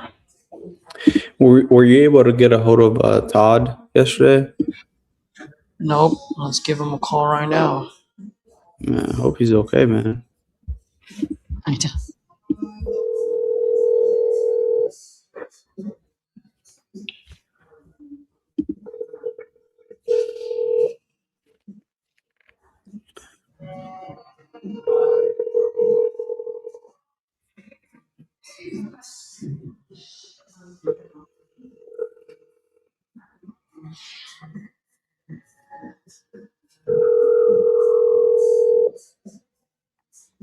Hi, this is Tom. Can you give your name? Hey, Raphael was asking, did you talk to that lady from Coin, Mississippi? Mississippi. It's the one that I asked you to give. I think you attempted to call her yesterday, but I don't think you got a hold of her. Oh yeah, I tried getting a hold of her yesterday. I do remember that one. Where you wanted me to call. So I reply on this message.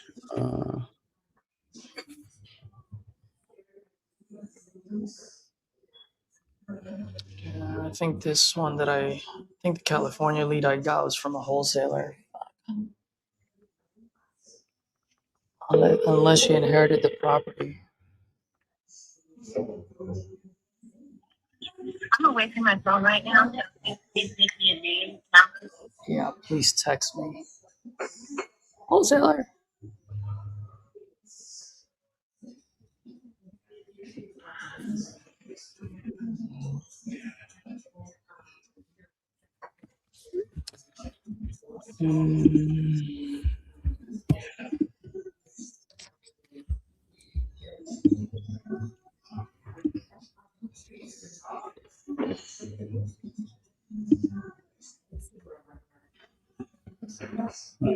Bernie, California. She asked me where I'm from. Should I say I'm from the communist country of California? Yeah, that's your line right there. Maybe.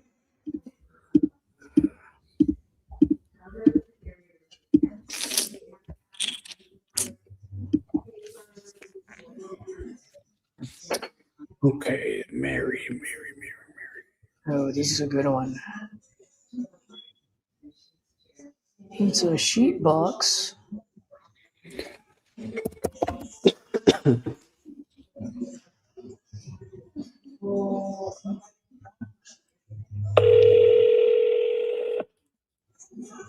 Bro, are you watching basketball? Your team's about to fucking go on a war right now.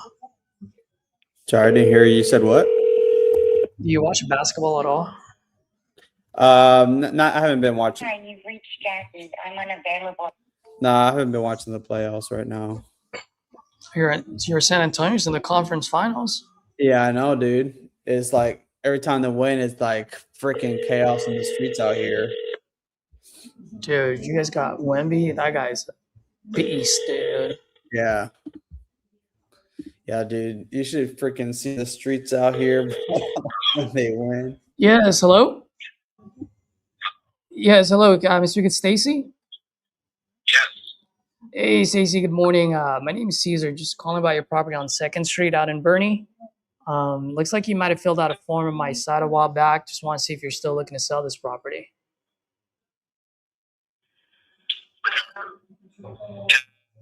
Uh-oh. Hello? I'm sorry. We're traveling right now, so it's not probably a good time. We're in the mountains. You'll probably cut out. Oh, okay. Yeah. Do you want me to call you back? It's pretty bad reception.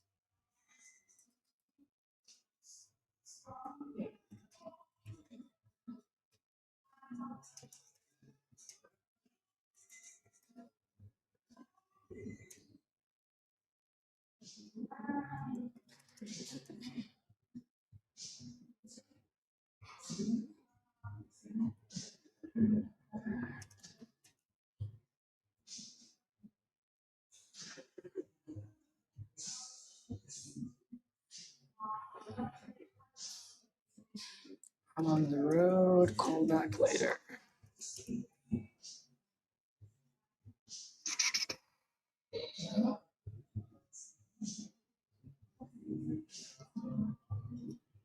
Yeah, it's on a trust.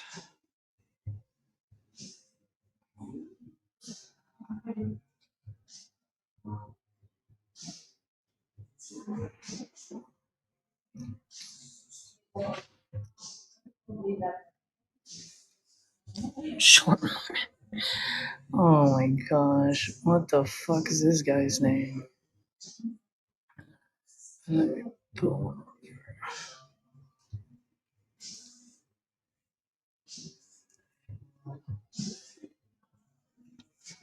Holy moly, that's actually his name.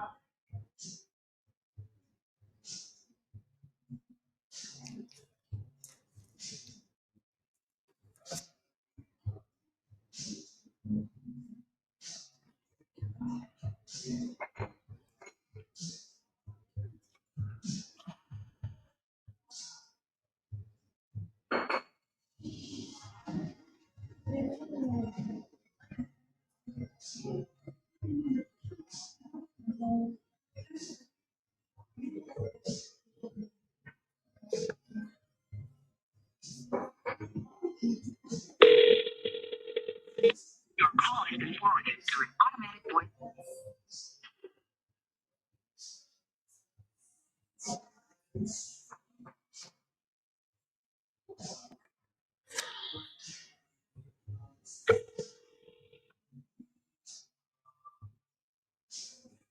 Your call has been forwarded to an automatic voice message system. 217. is not available. At the tone, please record your message. When you have finished recording, you may hang up or press 1 for more options. Hey, Mark. Good morning. Caesar here, calling about your property out in Lincoln. Looks like you filled out a form on my site, looking to sell this property. If you still are, give me a call. Always looking to buy out there. Thanks.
What is this guy's name?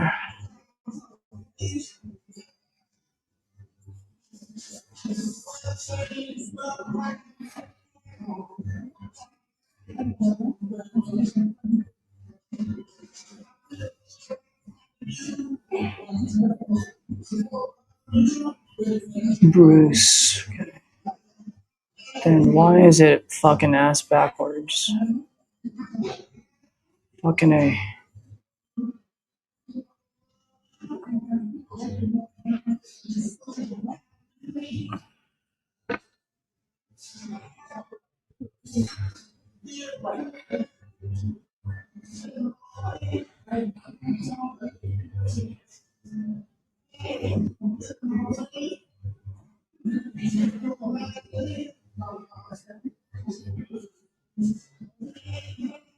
Hello. Hey, Mr. Bruce. Hey, Bruce. Good morning. My name is Caesar. Just calling about your property on County Road Route 74. Yeah, All right, wonderful. It looks like you might have filled out a form on my site a while back. Just want to see if you're still looking to sell this property. I mean, I'm putting brand new exterior doors. Oh, wonderful. So I painted the dining room, painted the living room, got it stripped out. We're gonna go get some carpet for it, put the carpet. Just spruce it up. In case I put it in the market because I'm looking for about 150 is what the market is commanding. Remax told me that if I spruce it up real nice and did some landscaping, then it would be closer to 200. So, and she does have clientele. And I would list to his Howard Hand down in Emmitsburg. He moves a lot of property. Stuff here is moving, the 200,000 and underage is moving within 2 weeks. The $300,000 to $400,000 might take a month and a half, 2 months. Oh, okay. Well, I mean, sounds like you have a pretty solid plan there. If you don't mind me asking, what got you filling out a form online for an investor to take a look at this? Basically, I'm going to buy a place in Florida and I want to be there by fall. The last winter was brutal. It's 18, 20, 24 below zero. And I'm in my older age and I can't maintain the place properly. Takes a lot of son's here. He does like mowing the lawn and stuff like that. But there's 11 factories that some's got to be ground out. Some bushes in there. There's a circle of trees which I'm going to use like a flower bed. I'm going to trim the hedges. I got that trimmer on. It's going to trim the hedges up and stuff. But it does have a 2-car garage. Basically, 28 by 28 empty space upstairs where you can put a septic well and septic for that. Or there's a flat driveway up there that you could throw a little cabin, whatever you wanted to up there. Okay. You know, Well, yeah. If you don't mind me asking, I mean, what's your ultimate goal here? Is it to get your maximum value, or is it to sell quickly? If we start with 6 figures, I'll move quickly. If we don't, then I'll just walk away from it and do what I got to do. Like today, yesterday and today, you know, I've been doing a little framing and putting an exterior wall or door in, which is about the doors in. I just got to level it up and do it. But yeah, if we can move on it quick, I got a lot of stuff to get rid of, but I can do that probably quick for the summer. Just sale, more or less what we're calling it. Okay. Well, let me ask you this. Let's say I do buy this off you so I can sell it for 150. How much do I need to sink in there before I can sell it for 150? Basically, the 3 bedrooms, put some kickboards in it. More replacing all the outlets and everything. Windows, I had windows put in. A new furnace, hot water tank, roofs, metal new. The wall pump I put in about 3 years ago. The major stuff is pretty much done. So it's cosmetically pleasing. So, I mean, I don't know what kind of organization do you do, but like 7-star houses where I just went through and did the electrical, the plumbing, all major stuff, and cosmetically pleased it. Pretty much double my money on it. You know, as a starter, you know, the $60,000 to $80,000 range. You know, and that's pretty much what I mean. I sold one to a renter, and he had no problem for it. He said it was great value. But I did some work on it. I went to and I built the garage, and you can see where I put money into it. So Yeah. Okay. Well, it sounds like you definitely know what you're doing. So, how much do you think I need to sink into it? And by the way, I mean, I see the town. You know the town. I'm not going to build a Taj Mahal, right? That being said, I just want to make sure that whoever buys it from me, whether it's a newlywed couple or someone that's a growing family, I just want to make sure they have a new house, new feel, new look to it. So how much do you think I need to sink in so that it's a new house? it's just the way it was. Probably 5 to 75. 5,000 to 7,500. Yeah, around there. Okay. So when I hear that 5 to 7,500, which you're probably right if you're doing it on your own, I do have to hire a crew, and I just got to give myself a little bit of cushion just in case something else comes up that I'm not, anticipating. So I'm probably going to look at, let's just say, just based on the square footage, I don't know, 20, maybe 25 tops so that I can sell it for 150. Does that sound pretty fair? What are we talking now? I'm just saying, in order for me to sell it for 150, I'd probably need to sink in there anywhere between, I'd say 15 to 25 at the most. 15,000 to 25,000. I'm not seeing that because all the major stuff has been done. Okay. So you're what you're doing, you're walking with Lisa. Okay. That's it. All right. That's all So, you're doing. okay. I still got to hire my crew. That's why I'm just saying. Right. Let's put you at 12. All right. How quick your crew moves, but let's say you're at 12.5. which is a lot. And I don't know how quick they move, but I would say if your crew got right there, got shit done, and you listed it right away, you probably looking at 30-day turn. All right. So let's just say I'll meet you there. So let's just say it cost me $15,000 to fix it. Is that cool? Yeah, I'll go with 15. Yeah. Yeah. All right. So I'll listen to you on 15. So if I buy this off of you, like you said, 6 figures. So if I buy this off you at 100, and I put in the $15,000 of repairs on there.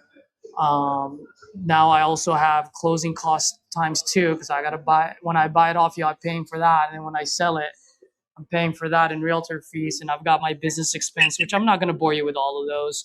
But at the end of the day, if I'm sorry, that's what I'm saying. I will pay for all the closing costs. But when I sell it, I will pay for it because I'm now selling it on the market. So you're talking about the real estate asset, not the closing cost. Yeah, I'm saying when I'm buying this off of you, I'll pay the closing costs now because I'm the buyer. Yeah. But after I fix it, I'm gonna put it on the market with the realtor that you're talking to, and then I'm gonna pay realtor fees and I'll pay the closing costs then. Yeah. So that's all I'm saying. Why would you pay the closing costs?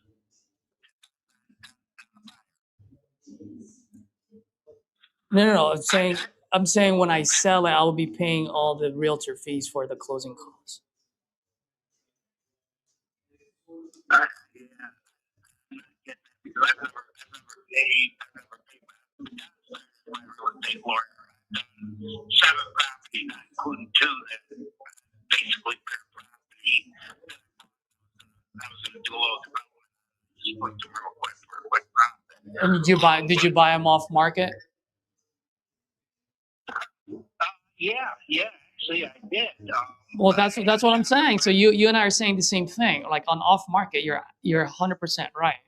I'm saying is when I sell it, I will be selling it on the market. Then it changes. But either way, all I'm saying is that I have business expense, which you know because you've bought 7 properties before. So my $100,000, if I buy off you at 100, that jumps up to 148. So my only concern is I'll be risking 148,000 just to be able to sell it for about 150. And so from an investor to investor, I just want to make sure that I can also be fair to my business, you know? You know me for 3 years. They had a guy out of Chicago that was going to put $50,000 in my account and fly out 4 months to close. And he offered me $100,000. So 50 when we signed the papers, and 50 in 4 months when I closed. And I turned down that offer because I couldn't find anything. I looked at an old shitty cabin you could move into it. An acre land, 165. I don't know if you've done your real estate on property around here. But, I have. I'm looking at it right now. Yeah, let's quit. Place just rolled right down the road. It's not ready to fall. It's 3 different colors. It's not even a quarter acre of land with it. And that sold 80,000 to the buyer, 20,000 escrow to do repairs. So that's right there. Oh, well, if I were you, to save you a whole lot of time, if I were you, I would call that buyer because they might want to buy another one that's in a much better shape than the one they just bought. That's your buyer there. Well,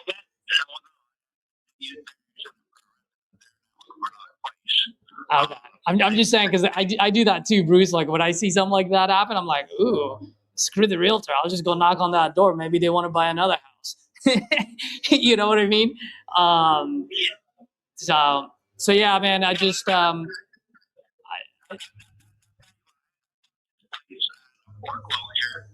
Okay.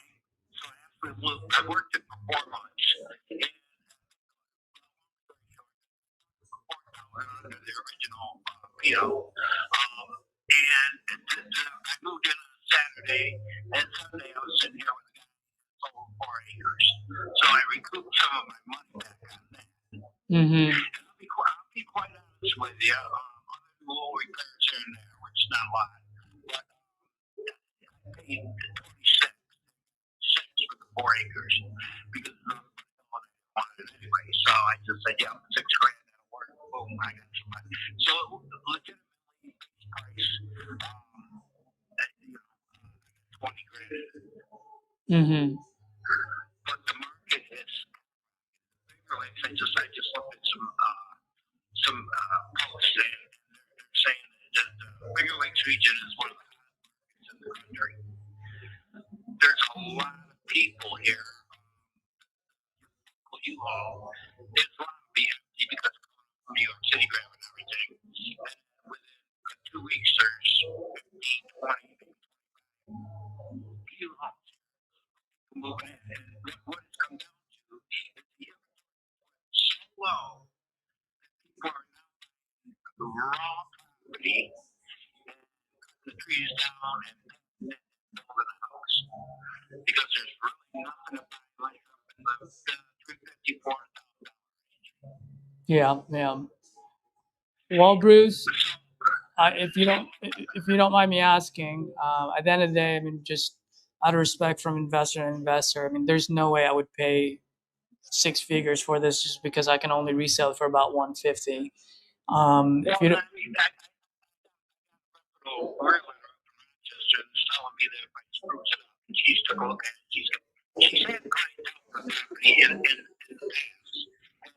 was I know, but she can say whatever she wants to. I'm just looking at what the market is doing, and I'm just letting you know that. I'm not trying to argue in any way, shape, or form. For me, I just look at data. A lot of realtors nowadays, they're good at 2 things: one, slapping a high price on a yard, and 2, dancing on TikTok. And they don't really just. I mean, at the end of the day, data is data. If I'm seeing what I can resell it for, is what I can resell it for. I'm looking right now at a place right down the road, which basically What's the address? What's the address? So I don't know if it goes down. And then there was Van Neal Trail. Look at that. There's a little teepee up on the hill with I think 12 acres of land is over $200,000. It didn't even have a bedroom. Okay, I mean, I might be missing something here. It's on here, and there's inventory. There's not enough supply for the demand. Mm-hmm. Simple as that. If somebody can lay out 200 grand and move right in that garage, right has a shed, right has a flat, potential for a cabin, upstairs apartment. Basically, it's got another well, another septic. So it's twice the property that's down there. Are you talking about the one on 31 Chapel Street?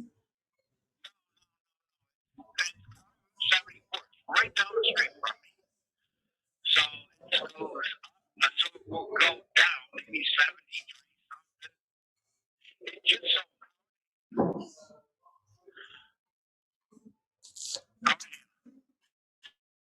I see 76 County Route 74. That one just sold for 2020. That's the one that's kind of like, it almost looks like it's partially burnt.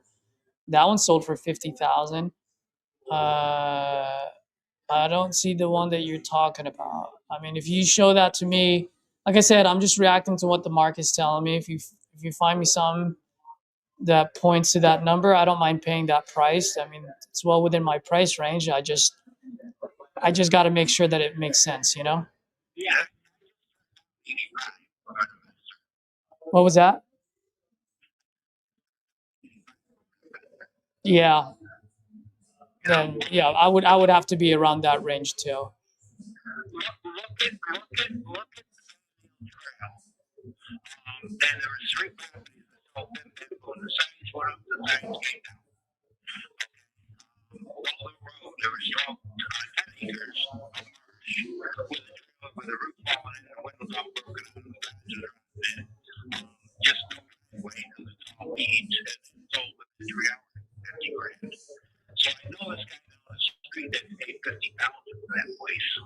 Yeah, that's the one that I was talking about. That sold for $50K, 7376 County Route 74. You're he lived in one of my old properties. Mm-hmm. He sold it. He sold it for, you know, 7 minutes. Give it 80 grand. Improvements. Yeah. So, yeah. Well, let me ask you this. I mean, bottom line, I mean, if you didn't take the 85, 100 is just not going to make any sense for me. I mean, what's a number that makes sense for you? No, real comfortable here. I don't need to sell it. If I have to, I'll take liquid money and I'll get it. My story is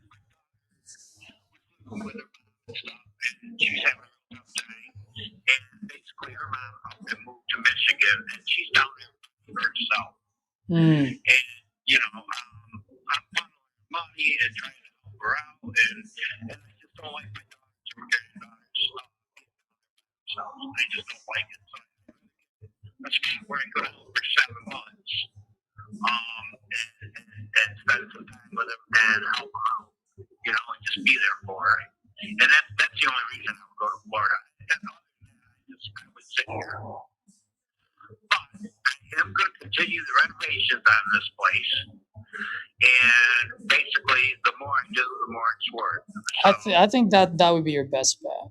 If I were in your shoes, if you're not against any time and you've got the resource, the ability to do it, I would just say do that. So that way you get the maximum value, which was my number one question to begin with, right? right, you know, like I said,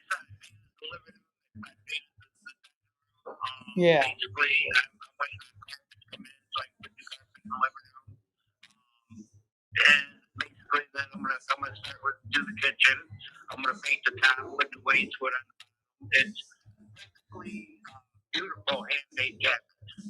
Absolutely. Well, Bruce, I think that would be your best bet, sir, because in order for an investor to take this, and you know, in order for you to buy any of those 7 properties you bought, you had to have meat on the bone. Otherwise, you would have never bought any of those 7. And me buying it at 100 has no meat on the bone. Any way you slice it. Well, there you go. I'm like you. I'm a younger version of you.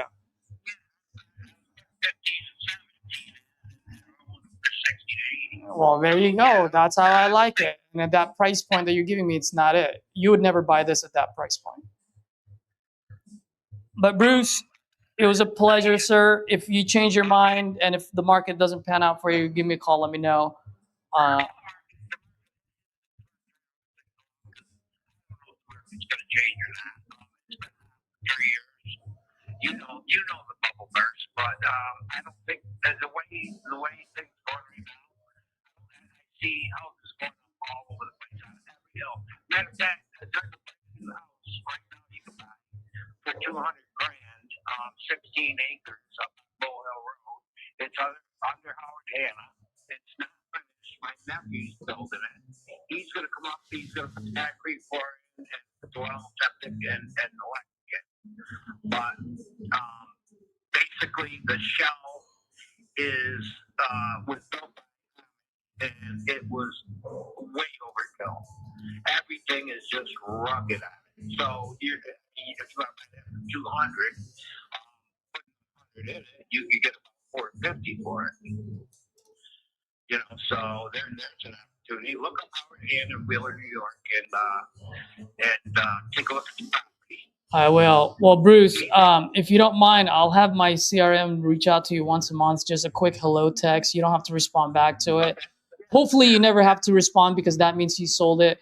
But if, like I said, in the small off chance the market doesn't pan out and you're willing to take a little bit of a haircut so that I have meat on the bone, then respond back. But if you're going to respond back to me and ask me to buy it with no meat on the bone, don't waste your time because I'm just like you.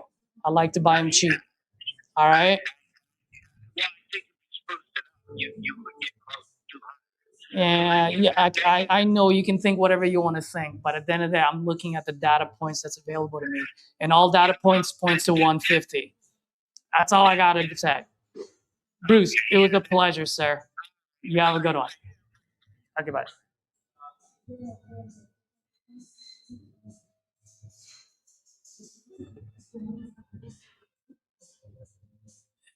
Let's see.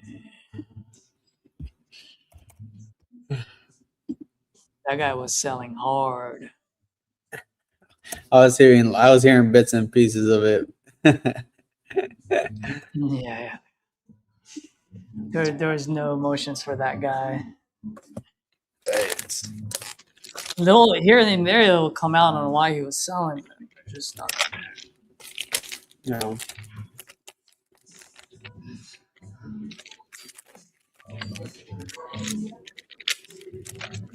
Oh, dude, I didn't tell you, man. So on Monday, I went to my farmer's market. So I bought was it 2 pounds or 1.5 pounds? I forgot what it was. It was their last beef heart in their freezer or in their cooler. Mm-hmm. Dude, I don't know if you've ever eaten beef heart before. It is so good. Yeah. Yep.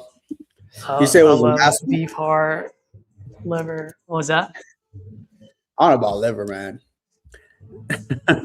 Dude, if you cook it right, so there's a way that I like, the way I like it, just like the Filipino way, which is just some soy sauce, lemon, onions, and garlic. Mhm. Dude, Yeah. so good. But I defrosted it all night, Monday night, cooked it yesterday afternoon. Oh, it's so good. I still have some. I can't wait to eat some later today. Eat that with 6 eggs, some Look at that. rice, ready to rock and roll. Heck yeah.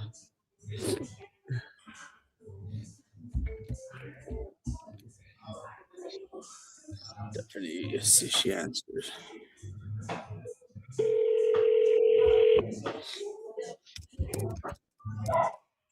Sorry, the mailbox is.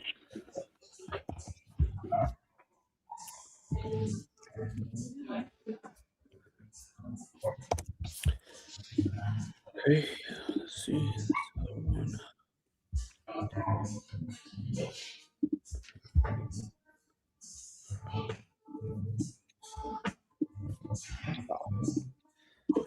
So,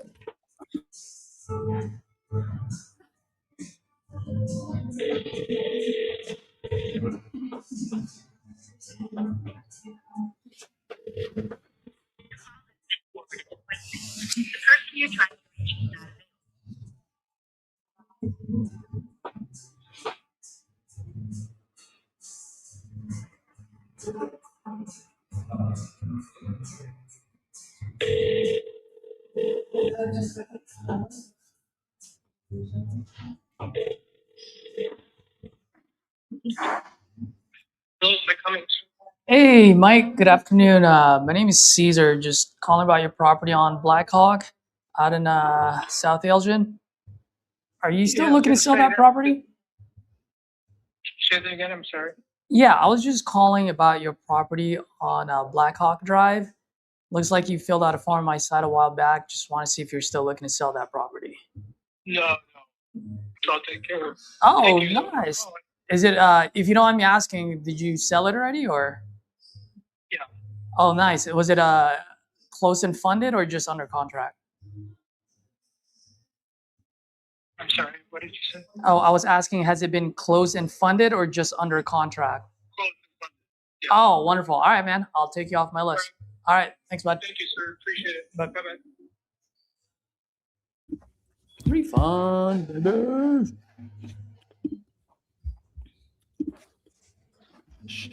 Close and funded. Go get a refund.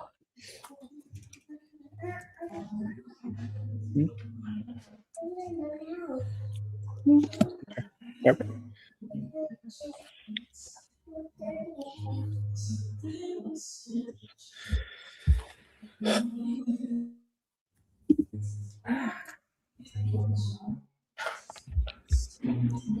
Let's go get a refund for this sucker.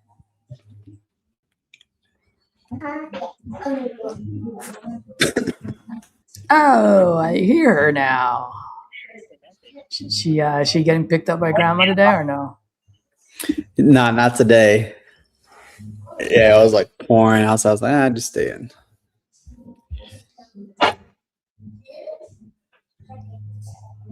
She's like, darn it. Why is it gonna rain?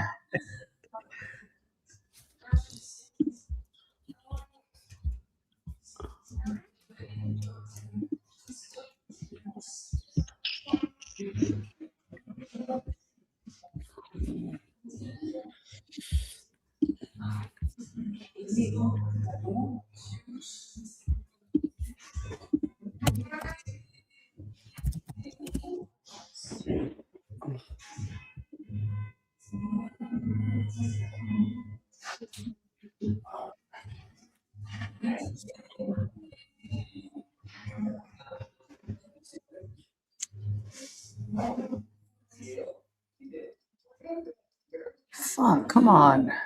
Why does it take so many fucking clicks just to ask for a refund?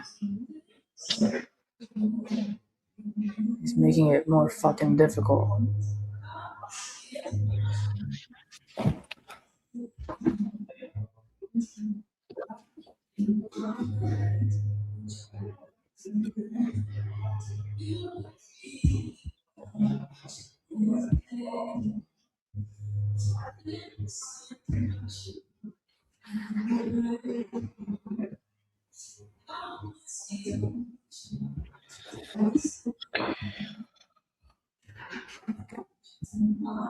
Alright, let me see.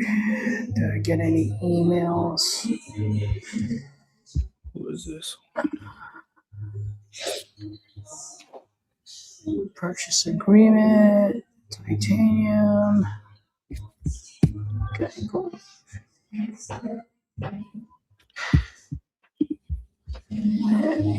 this one.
Hung up on me.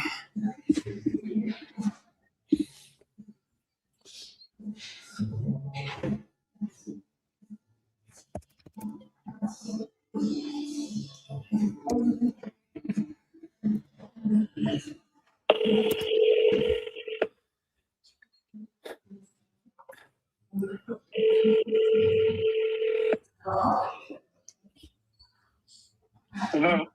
Oh Hi, shoot! Jack. Is this Bernard? Oh no, that's not till later. Hi, this is Edward. I missed your call maybe a few minutes ago. Also looks like you may have put out a form on I our site knew a there was while someone back I was supposed to about call. selling your property there on Water Street. Was that still something you were looking into? No, because it needs a lot of work. Whoa. They want to buy it, but they don't want to put in the work to have it fixed. So it ain't for sale no more. Okay, Oh, sounds like you've been getting a lot so of it's this guy. lowball offers. Sounds like. No, it's just don't nobody want to. They want to buy, but it needs work, and they don't want to put in the work. So. Oh, okay. Right. Well, that's probably why you maybe reached out to us, because I mean that's what we do on there. So I know we've had multiple sellers that reached out and they say the same Hey, thing. Ron. Good afternoon. It's Caesar. How are you? I guess if we could put Oh, something I'm doing together that great, kind of man. lines up Thank with you what for you're looking for. I asking. mean, something that You we could asked me help to give with. you a call back around this time about your property on Cedar Okay. Crest.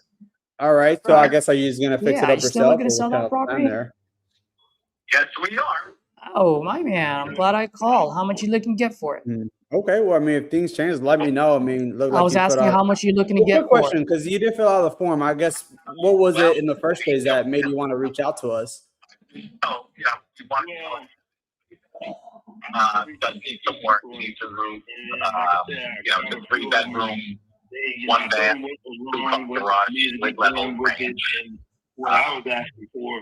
I know comps in the area going anywhere from They 8 to to almost 9.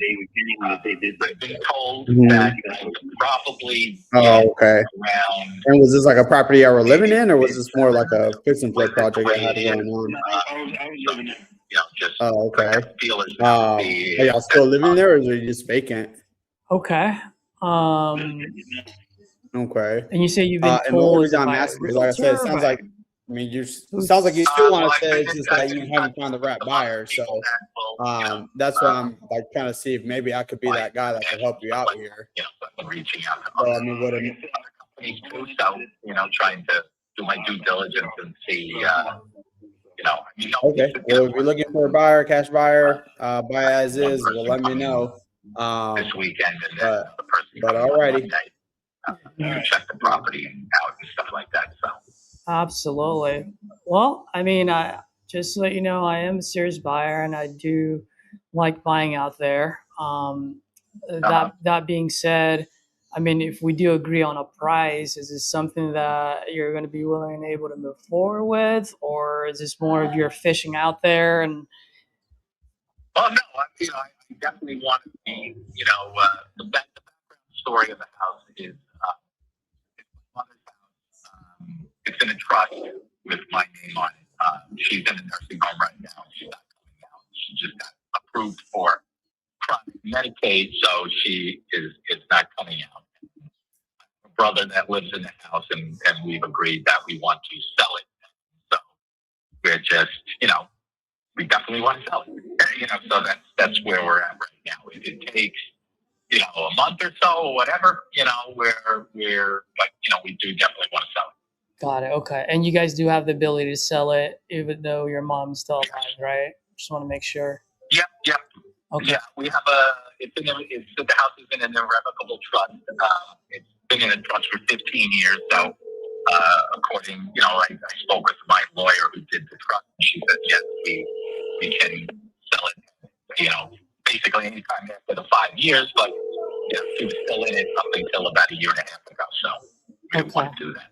Okay. And if we were to do something here, I mean, what would be the ideal timeline, ideal solution for you folks? Probably within, a month or two, to get out. We'd definitely like to, be out by, the end of summerish, somewhere around there. Okay. All right. And then is this something where you're going to have to talk to your brother about? Would it make sense for me to hop on a call with both you and him, or? Well, we're basically on the same page, same page. Okay. Doing this. Yeah, I think, he's, interested in selling it and getting out of it. Okay. All right. Well, hopefully I can make something happen for you folks. One thing I'll let you know, kind of just to set the stage here, I am my own guy, so I'm not part of a hedge fund, and I don't have a fake underwriting department. So I'm not going to ask you 1,000 different questions and put you on hold or call you back. I do make my decisions pretty quick. Just for full transparency, I am an investor. So at the end of the day, if I were to buy this, my main goal is to fix it, make it look 2026, and then put it on the market. Okay. And so one thing I do tell folks though is that I am a little bit different from the others. The reason why I say that is I've been doing this for quite some time now, that I generally do want to put in as much as I absolutely can in your folks' pockets. That being said, I just need to make sure that I can also be fair to my business. Because if we're talking, $750,000, that's a good amount of babies leaving my pocket, and I just want to make sure my babies come back with more babies, Absolutely. Yeah, and I'm not trying to hit a home run, but I just want to make sure that I can at least keep the lights on and just put some food on the table. And if I can do that and achieve your and your brother's goals, then those are the type of deals I love to talk about during family dinners and barbecues. So if you don't mind me asking, just kind of walk me through the property for now, as far as how does it look? If I were to walk in there, is it stuck in the 80s, 90s? Just give me a little bit of a feeling of it, just so that the hardwood floors are in excellent shape. It does need some updating in the kitchen and the bathroom. Definitely needs a new roof, siding probably, can be done. Part of it is probably stuck. Maybe the bathroom was done probably in the late 90s, somewhere around there. Okay. The kitchen, darker cabinets, definitely needs, upgrade to bring it into the, 2026. It's on, I don't know if it's a quarter of an acre, an acre. It's a 2-car garage. There is a basement, but it's not finished. Okay, so it's unfinished basement. Like I said, unfinished basement, but it's a huge basement. So you basically, it's a split level range. You walk in, and then on that walk-in level, there's like a family room. Then you go to the right. There's 3 steps that lead into like a formal dining room and a formal sitting area. And then as you go back a little further, that's where the kitchen is. And then off the kitchen, then you have the 3 bedrooms and the 1 bath. Okay. And you said it's a 3-bedroom, 1 bath, right? You said? Yeah, 3 bedroom. Yeah, 3-bedroom, 1 bath on a flat piece of property in Dixon. Okay. And is this sidings or a brick house? Part brick, part vinyl siding. Part brick, okay. Yeah. All right. Anderson windows were done many, many years ago. But yeah, it needs some updating. It needs a little bit of TLC. So let me ask you, let's say I do buy this and I spruce it up, make it look 2026. How much did you say I can resell it for? Well, somebody said that, they're looking probably anywhere in the 9, maybe to maybe 1.2, depending on, I think the big stickler point is the 1 bathroom. If there was, second bathroom, obviously that's better, more money. Mm-hmm. But, that's what I'm told. I mean, that's what I'm told. We haven't, nobody's come to look at it yet, so, it's all, basically talk right now until, they do their walkthrough and then they say, okay, this is what we can offer. Absolutely. So I'm just looking at at your neighborhood, and I usually, when I look at this, I like to stay within a quarter of a mile radius, because like if we pass is it Comac Road, right? Like that's a main road. Usually that changes the neighborhood, it changes the comps, right? So I like to stay within that little subdivision and really look at apples to apples. And so because I do have a market analysis. I work for an insurance company, but there's a woman here that she does real estate on the side, so she did a comp for me. And there's a house it's in Passion Place, 10 Passion Place, which is a 3-bedroom. And then there's a couple on Stewart Drive, which is also 3 bedrooms. And they sold for 806 up to 925. And this comp was done in the beginning of the year. So I know months they keep saying. Yeah. What were the street names again? You said Passion, Pashen Place. Passion And Place. It was that was number 10. And then there's Stewart, which is EWARD Drive. And let's see. Yeah. 57 and 61 Stewart Drive. Stewart Drive. Yeah. I do see the Passion. Let me look at the picture on this one. I do see here it sold in November of last year. Yeah, so obviously, that's a 3-bedroom, 2-bath. Yeah, that one sold for 806. It's in a good shape though. Yeah, I mean, like I said, the house needs some TLC. But again, a lot of the houses on my mother's block, some of them have gone up and so conditions on them and stuff like that. So that's the one that I was looking at, or more closer to your block, like on McNulty Street, right?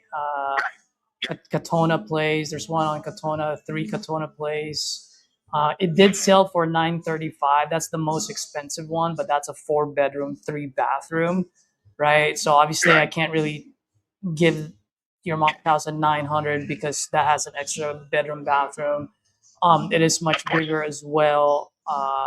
And by the way, what year is your mom's house built? It was built in 1961. 1961. Okay. So just looking at this right now, I mean, there's 7 McNulty sold for $850. That's a 3-bedroom, 1.5 bath, 1968. It does have a little bit of a larger lot size. But then the one that's very similar to your mom's house is 23 Pine Hill Lane.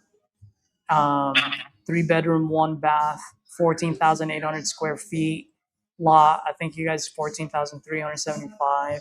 So that one sold for about $750. Now that was like middle of last year. So if I were to clock this in, probably the resale value on this would be about $800.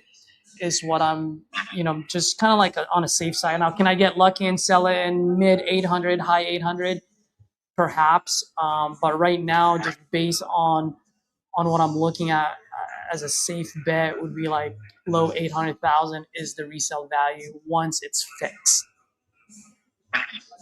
Now, just curious, did you guys get any like quote on how much it would cost me to, or whoever buys it, how much it would cost to get it caught up to date to 2026? Okay. What's the square footage of the house? That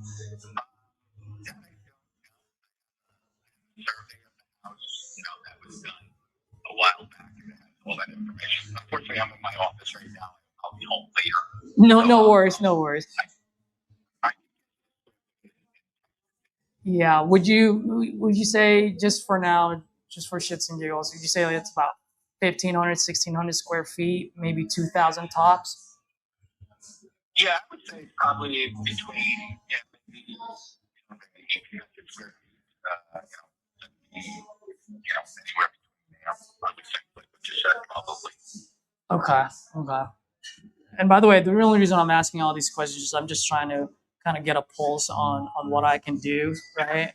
Because like I said earlier, I am pretty transparent, and I like to talk with my cards face up, and sometimes I lose deals that way, but at least I get to sleep like a baby at night. And so let me ask you this. I mean, because I know you said you and your brother. I mean, what's the magic number for you folks if we were to, let's say, if I can close on this in the time frame that you guys want? I mean, I can close as soon as title attorney finishes the title search. I mean, I would love to get somewhere in the 7s, if that's possible. Again, don't know until, you and the other couple of companies that come in and check it out. Yeah. So here's what I'll do. I'll put it like I'll put your numbers on here. So just to kind of give you, if you don't mind, I'd like to just share how I'm looking at it, and then if there's a price that makes sense for both of us, great. If not, no pressure on my end. So right now, let's say I can resell it for 825, right? So between 800 and 850. I just want to be fair. With like an 1800 square feet house, just for like a medium rehab, it's not even a full rehab, it's already going to cost about $30 a square feet, or square foot, I should say, $30 a square foot. So when you multiply that, that's probably going to run me about a $50,000 rehab just to get it caught up to actually $60,000 of rehab to get it to 2026 standards. Okay. Now, the only concern that I have here is that if I pay 700,000, for example, like you said, you wanted to be in the 700s. If I pay 700,000 on this, I put in $60,000 of repairs on there, right? So that it gets up to 760. Now I do have business expenses, Ron, and so I'm not going to bore you with them, but at the end of the day, that's just closing costs when I buy it off of you. And then I got to pay closing costs again when I sell it, realtor fees on top of that. And then I have holding costs, so taxes, insurance, utilities, cost of capital, because I don't know how long it's going to sit on the market. At the end of the day, if I buy this off you folks at $700,000, my all-in number actually jumps up to $890,000. So I would be literally risking close to $1 million, like 900,000, just to be negative 80. Or let's just say negative 50. Let's say I get lucky and I sell it for 850,000. The thing is just that $900,000 is a lot of money just to be down 50. You know. So if you don't mind me asking, since I've leveled up with you, and like I said, I like to talk with my cards face up. If you don't mind me asking, just level with me for a second. I mean, what is it that you and your brother are absolutely trying to accomplish by selling this house quick? Just to get out from under it, I mean, it's been, obviously mom's not there anymore, so there's no need to, keep the house. We don't want to go through, doing a renovation ourselves or bringing someone in to do it and then, putting it on the market. We just basically want to, just get rid of it. Yeah. Now, by the way, just curious, and I'm asking because and I know you said your mom's in the nursing homes a little bit elderly, and a lot of folks do this across the country, unfortunately. But do you guys still have any mortgage on this, or reverse mortgage, or anything like that at all? There is a reverse mortgage on it, which I just requested the payoff amount, for it to find out what it is. Okay. Because obviously, Social Security, didn't pay. We basically used it to pay the property taxes and stuff like that. Sure, absolutely. Stuff that needed to be done. So that was it. So yeah, I fully expect, that, we'll walk away with something, but we're not going to walk away with anything like if we didn't have a mortgage on it. So, yeah. Now, if you don't mind me asking, how much is that roughly? What the mortgage on it? I don't know. I just requested the payoff amount, which they're going to hopefully email me today or to me today. As soon as I know, I can let you know that. But we'll hopefully find out shortly.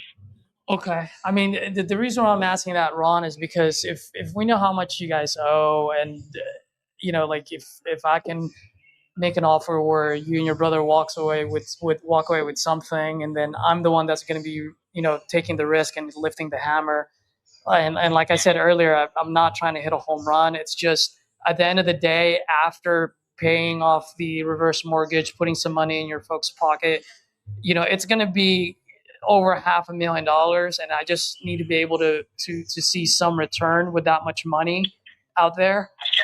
Yeah, and so if we can get our numbers down where you folks are happy, the reverse mortgage gets paid off, and the price point justifies me picking up the hammer and taking the risk on it, I'm more than happy to entertain it. It's just I just want to be honest with you right now. Like if I can only resell that for mid 800s, there's just no way an investor can buy it at 700,000. Right. Yeah, it's just because like if you think about it, like if I sell it for let's just say I sell it for 850, 10% is gone right off the bat for like realtor fees, concessions, the whole thing, it's closing costs. So 850 minus 85,000, that already brings it down to like 770,000. You know what I mean? And then if someone's going to need to put in $50,000 of repairs there, that brings it down to 720. And so that's why it's really important for me to know how much you guys owe. And then if we can make that work, I'm more than happy to work with you folks.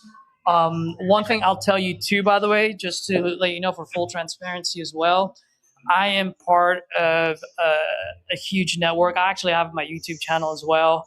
Not a flex or anything, but I've been doing this for quite some time. And when I buy properties outside of my market, I tend to partner with local investors. And the only reason why I do that, Ron, is because I want to make sure I have a set of eyes on my projects at all times. Okay. Now, there had been cases where it just doesn't fit my buy box, so to speak. That being said, I can still be a solution for you folks. What I do is that I will just simply, in our lingo, in our industry, we call it wholesale. I simply wholesale it to another investor that's local. And then pretty much what I do is I talk to all of them. I market this in front of them. It doesn't cost you anything. How I get paid is that they either make me a partner, so in that way, when they flip the property, I get a small percentage of it for finding them a good deal, or they pay me a small fee as a referral fee. In our industry, we call it an assignment fee. So either way, before we do get into any agreement, I will be fully transparent with you. I will let you know, hey, I will be the end buyer on this one. Or I would say, hey, the only way that I can help you folks out would be this way. The only thing I would say is that if we were to have another conversation, I will let you know that, and definitely listen to me before you decide to put it on the market or any way, shape, or form. So in that way, I can just help you folks out. That's fair. So Okay. where are you located? I am in the communist country of California with Governor Hairgel. But I know. But I do quite a bit of business out in New York, upstate. I do a lot in Rochester, Syracuse, South Niagara Falls. There's only one thing I do not like about New York, which is the title attorneys. They move like molasses over there. They're hella slow. And I usually close in 14, 30 days, and on average time with New York, just because of the attorneys, it's usually like 30 to 45 days. Oh, Jesus. And that's not me. That's like money. I'm ready to wire the money, but the title attorneys just don't get the paperwork done in time. Bunch of lazy. Yeah. So let me get the info from the reverse mortgage. As soon as I get that, I'll let you know what it is, and then if I'll talk to these other two people, and and if it makes sense, then we'll figure this out. Absolutely. So Ron, when would be a good time for me to touch base with you? How about I'm tied up this weekend. Probably like early next week. How about if we touch base on Tuesday? All right. Let's touch base on Tuesday. And in the meantime, Ron, would you be open to at least sending me pictures of the property just so that I can get a better idea of its conditions. So in that way, you know, I can dial in even further and or deeper into my numbers. That would help out a lot. Okay, cool. Ron, I'll text you. I'll text you my info, and then also I'll text you. I'll text you a YouTube video that I had created. I interviewed a fellow gentleman out of New York, out in West Monroe. He had a, if you don't mind, just one more minute. He had a triplex in the middle of a golf course. He ended up fixing, and him and his wife wanted to get an RV and travel across the country. So I talked to him kind of like the way I was talking to you right now. And after 30 minutes, I was like, yeah, I'm like, it's in the middle of a golf course, upstate New York. That's just not me.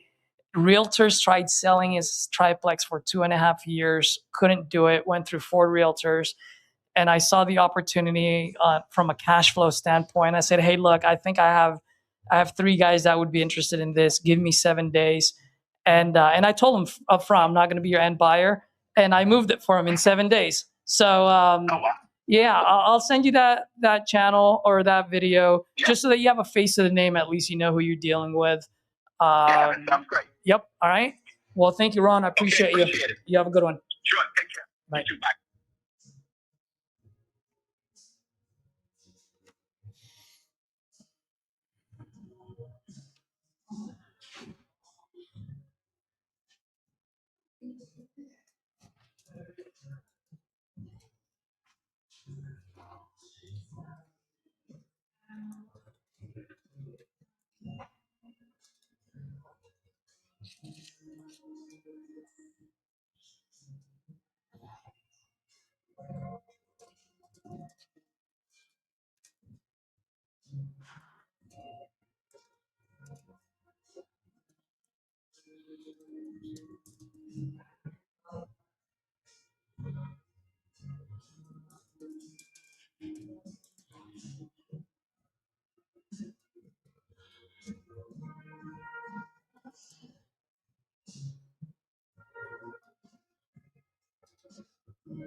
Where is this fucking video?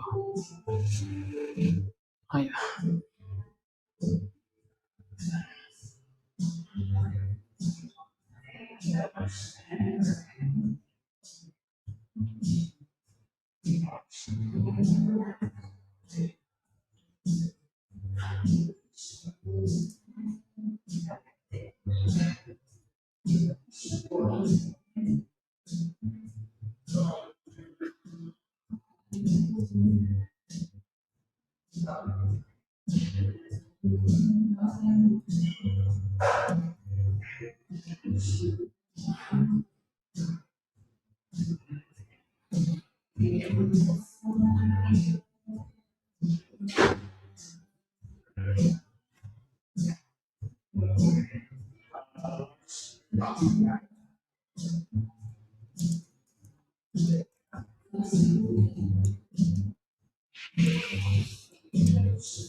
Okay, so Tuesday and Tuesday. What did he say? He said Tuesday, right? Tuesday of next week.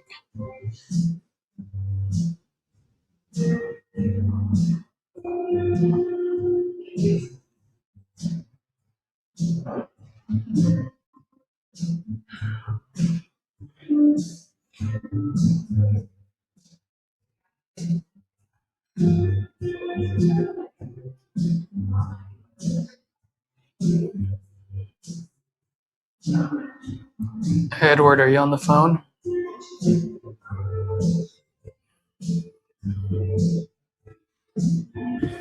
No. Oh, how come I can't hear you? I could hear you.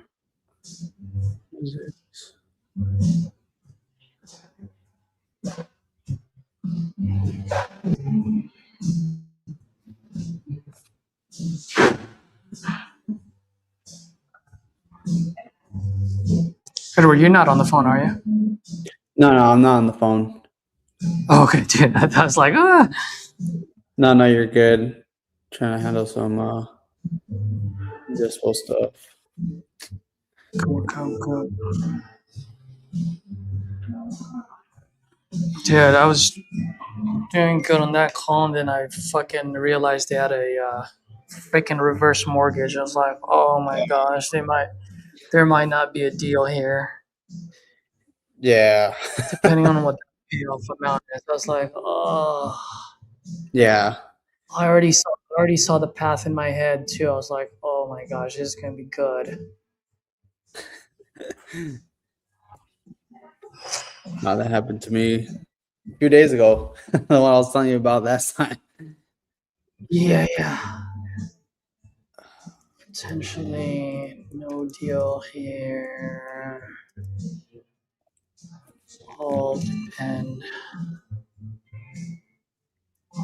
on reverse mortgage.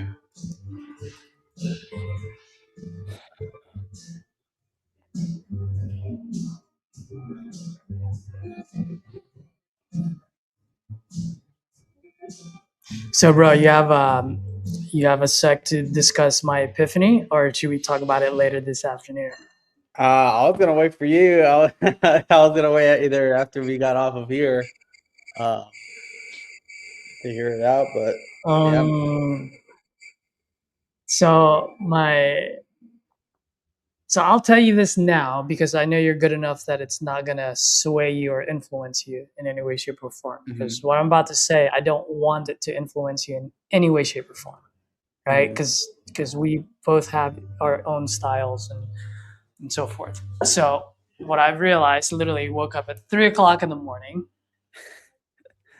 right?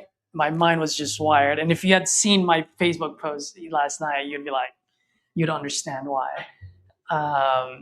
And so, as we all know, this game is all about headaches, which headaches you're okay with. No matter what you do, whether you wholesale, whether you flip, whether you buy and hold, real estate is just a game of headaches. And which headache you're okay with is what we'll do, right? So, what I've realized, and it's so simple, and I've known it, but it just hit me last night or this morning. I just want to work with people that want to work with me. It is as simple as that now. Right. And I need you to hold me accountable to that moving forward. So what I mean by that is this, man, like that guy right there. That's a perfect example. That's the guy that I want to work with. He was open with his numbers. He was open with right? Like what he's got going. When I did the fork on the road, the fail safe, he opened up, hey man, I really just want to get this under from us, Those are the type of people that I want to work with. Those are the sellers that I want to work with. Like that's all there is to it. At the end of the day, like they got to understand that I'm there to help them, but also at the same time, it's got to make sense on my end. We talk shop. I show them how I can solve their problem. Tell them where I need to be. If they want it, they want it. If they don't, they don't. And if I give them the fail safe, the fork on the road, and they don't want to open up anymore, then I'm done with it. Now, am I leaving money on the table? Yes. Yeah. Right. Can someone like you and Hyro come in and close that? Absolutely. I just don't want to deal with it anymore. I am now at that point where it's like, that's it. I've got my style. I'm doing doing it that way. And it's just like how Travis has his own rules and guardrails. Mhm. So does Claude. So does JW. So does every end buyer. Right. So for me, I woke up. I was like, "What are my guardrails?" I just felt like I didn't have any. Right. Right. You know? Yeah, and I feel like that's the question I need to ask myself too on that. Because you're right. There's like we have some of these deals that we bet, like that lady in San Antonio. It was like, all right, dude, like she's just delusional at this point, and there's got to be some level of flexibility too if we have to like adjust and not just waste our time. So, and I guess I knew that in the front end when I was speaking to her. Now I was like, all right, let's take a shot at this. Just because we felt like okay, we could take a shot, but also I felt like she was not flexible just based on where I felt like I needed to be at. So at that point, I felt like I should have just stuck to like a guardrail there. I was like, all right, she's not gonna be flexible if we need to make this work or like be able to move there Yeah, or pivot. And I think yeah, that's where yeah, I need to ask myself. I was like, okay, is this something I could is this something I want to move forward with and deal with? yep. Because there's always going to be deals, right? Like, there's always going to be a poker table for me to go to. There's always going to be another casino to go to, and it's like what are our guardrails, right? And your guardrails doesn't have to be my guardrails. Like we're our own individual acquisition guy. So Mhm. for me, I just realized that, and I said, you know what? Now with that San Antonio deal, by the way, there's nothing wrong with you taking a shot at that. Mhm. None whatsoever. Now, once we had the feedback from Josiah, and the first time you went back to her with that feedback, that I think at that point, like if you were to have guardrails, that's where you would have the guardrails to go. Okay, I took a shot. She's not willing to move. I'm done with this. Done. Yeah. Terminate it. There's Mhm. no point, right? Um, or and this is not a self-negotiating thing. You could also just make like a quick executive call to go, okay, I'll give her one more try. Call her like 48 hours later. Yeah. Call her 48. And then at that point, it's like, okay, no more, done. Like you're not willing Yeah. to budge in, and this is where it's gonna move. Hey Tamara, as much as I'd love to help you out, this is what the market has spoken. This is where it is. If you want to continue to market it, then go market with someone else. But as far as I'm concerned, this is where the market is. This is where we can move it. We're here for you if you want. If you don't, I'll send over the cancellation now. Right.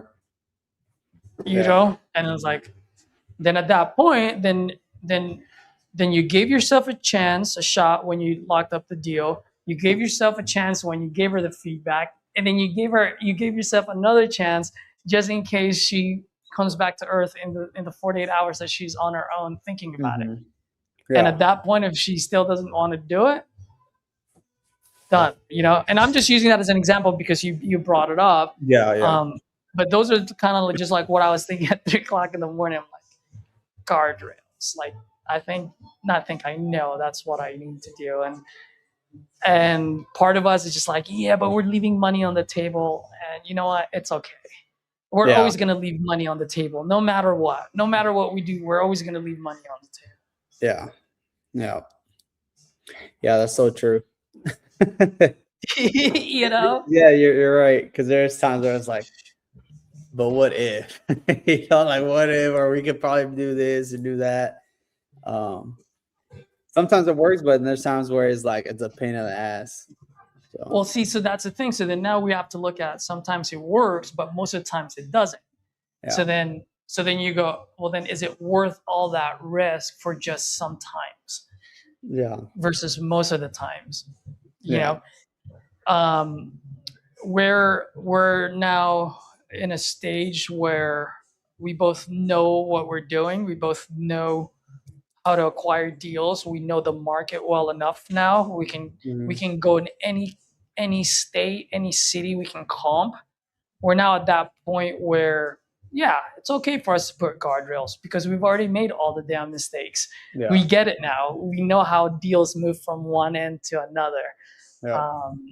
For someone that's extremely new, if you guys are listening to my conversation with Edward right now, I would suggest not to do what we're talking, because for you, you need to go through it for you to see it yourself so that you can come up with your own guardrails. Mm-hmm. Right. You know, Well, so that's the reason why I wanted to talk about this at the end, not in the middle, because I didn't want you to sway or influence you in any way, shape, or form. Well, how about this? Like, my question to you is, like, you have those guardrails. So at this point, does this means like you obviously follow your process you have, and it's like you just give your offer, and you're like, here it is, take it or leave it. You still do like the fork on the road, and you just give them the offer, and it's like take it or leave it. That's it. There's no negotiation, like on the back end or anything like that, or like how are you seeing it? Like when you're talking about like these are my guardrails and this is what I'm doing. Are you just gonna give them the flat out like offer this where I'm at and that's it? No, I'm still doing what I'm doing as far as like king close formula with the North Star, educating them with their numbers, right? Now I know Jairo doesn't want to do any of that, which is fine. That's his style. And my style is I still need to add some logic in there, and then open it up with a fork on the road with a failsafe. If they decide to open up to me on what they want to accomplish, then I continue the conversation. If they don't want to, I'm done with it. Okay. Right? Because if that person is not willing to open up to me now, they ain't gonna move later, is what I've realized. And I think that's what I'm noticing. Like for me, I want to get the needs before I even do the fork in the road. That's like my default, where I'm like, I gotta get some needs there, and then I either anchor and be like, okay, well, if the anchor is close to like where I need to be at, then at that point I'm just going back to needs, focusing more on needs until I get them more. Yeah, but if not, that's like my what do you that's call your it? Fork on the road. Yeah, that's where I'm like, when okay, you go. Yeah. I'm sorry. Go ahead. No, that's what I was gonna say. Is like my fallback to go to that at that point where I educate them with their numbers and then do that. But for yours, it's like you go through the clean closers form, you do the fork on the road, and then if they give you the needs, and great, you go from there. But if not, it's just like, all right, I'm done. I'm just done. Yeah. Because I need to know if we're at least in the neighborhood, right? Mm-hmm. Because at the end of the day, we all know like someone can have motivating factors, someone can be motivated, but if they're not against their deadline, they're not going to move. They're not going to move yet, you know? And so I realize now that fork on the road for me is quite powerful because it gauges whether this person is motivated enough to sell it at a discount. Because at the end of the day, that's who we need to be talking to. We need to be talking to people that are motivated enough to sell at a discount. Mm-hmm. Right. You know? So am I going to anchor at a price? Of course, I'm still going to do all of that. And then at the end of the day, like I'm just going to let them know, hey, here's the situation. I need to be at this price point. But if you want me to get into your price point, here are the other options. You're okay with that? Let's go to work together. If you're not okay with that, best of luck to you. Keep my number. If anything changes in the future, give me a call back. And then off to the next one. Right. Yeah. You know, it has its own pros and cons. Yeah, that's what just like with everything, right? Like your style and Jairo style, it has its own pros and cons too. I can sit on air and talk about all of that. But at the end of the day, it just goes back to what the first person that I ever partnered with, which is she said, Caesar, this game is all about headaches. which headache you're okay with is what matters the most. Because once you figure that out, then things tend to smooth out after that. Yeah. Dude, like that Toledo one, that's a headache I don't want to deal with ever again, bro. Yeah, That's that's what when I you said. told me You this, like, I was like, cancel Toledo. I'm done yeah, with that done. one. I don't want to Yeah. deal with that. Like, Yeah, I yeah, don't yeah, want yeah. back to that. So that's for me Yeah. is like not doing that. See, that's perfect. And isn't that like a big lift off, like weight off your shoulder or your chest? You're like, done. Yeah. Did we lose $4,000 in there? 5,000? Yeah, that fucking dickhead is probably gonna go to her and call her and be like, "Yo, I'm here. I'll pay you the 17 and a half or whatever." Right. But fuck them. Karma's gonna come back to them, and let's just keep going forward and call more people. That's all there is to it. You know. Right. Yeah. Yeah. So Absolutely. So yeah, so that's all, man. That's why I was like, I woke up at 3 and I was like, that's it. I'm done. I'm done thinking over it. I'm done trying to figure out all these other things. It's either Yeah, that's who you are, that's your style. You do quite a bit doing it. Can people make wider spread by doing other things? Yes. Are you leaving money on the table? Yes. But I'm always going to be leaving money on the table. Right. You know, so it is what it is. So Yeah. just wanted to share that with you, man. And like I said, please, whatever I said, do not influence it. You've got your own guardrails. You've got your own things. You've got your own style. You do you. As long as you're happy and you're okay with it. Yeah. Yeah. You know. Now, see if that. you weren't good at what you were doing, bro, then it's a different story. Then I'd snatch you, right? Like I'd guide you in different directions. But you're to a point now where you're fucking solid, bro. Like keep doing what you're doing. If you just do that, bro, it's gonna be great. Yeah. Because you're there already. You're every phone call, I see it. Like I don't even have to listen to your call. I just see it in your eyes. And like you already see the path before it even gets there. Like you already have like 5 different paths and you're just like narrowing it. Yeah. Yeah. Absolutely. You know?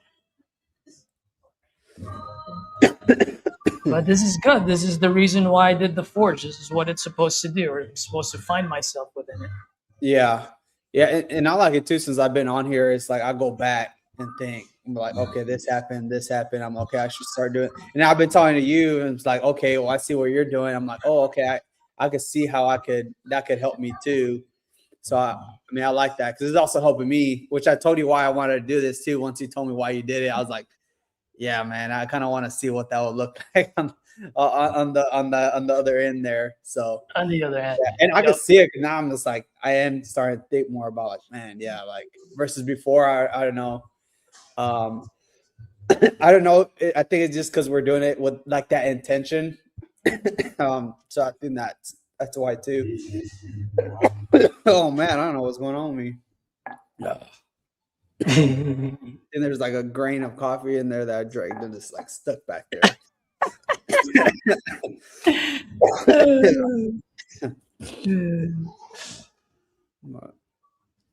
Yep.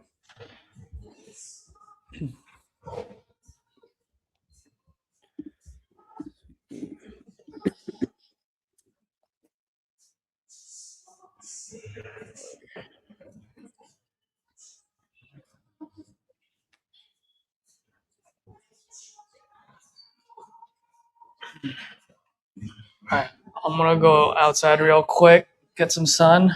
I'll be back like in 5-10 minutes. But you got the show, yeah? You good? I was gonna or you want me to? Oh, are you gonna do it? All right, give me like 2 minutes, 5 minutes tops. Just use the restroom. I'll be right back. Okay. Here, let me call. Actually, you know what? No, dude, we've been on here for 3 hours. I just realized because I hopped on like at 7:15 or 7:25. Yeah. I think we dropped a couple of good nuggets already. Well, for you folks that are watching, what are your thoughts? Did you guys get some good nuggets? Drop a 1 if you did. But we've been on for 3 hours and 10 minutes. I'm still in the zone, so I'm still going to keep making phone calls. I already have one contract. I'm going to get another one. Like I said on my post last night, today I feel bad for whoever answers the phone because I am so fucking dangerous today. I am so dangerous, man. I don't know what else to say. There's really nothing else to say. I don't know if you guys see it in my eyes, and the way I'm moving. I think my calls are like a lot clear and cut and precise. It's just like boom, boom, boom, boom, boom, you know. Yeah. But yeah, like I think we'll get off since I think it's pretty good amount of time, and then that will allow us to use our desktop to make phone calls, which will speed up the phone calls too. Yep. Cool. All right, dude. Just stay on here, Edward, or hop back on. I'll be here all day. Okay. Other than that, guys, for everyone else, till next time, speed and volume. Speed and volume. I'll see you tomorrow. And smash that like button. And most importantly, drop a key idea in the comments, guys. I haven't seen any in the last few sessions. Maybe you guys haven't gotten any key ideas. Maybe I need to step up the game. But if you have, drop it on the comments, not on the chat, but on the comments, so that a new wholesaler can pick those key takeaways and use it to close their first deal. All right, folks, have a good one.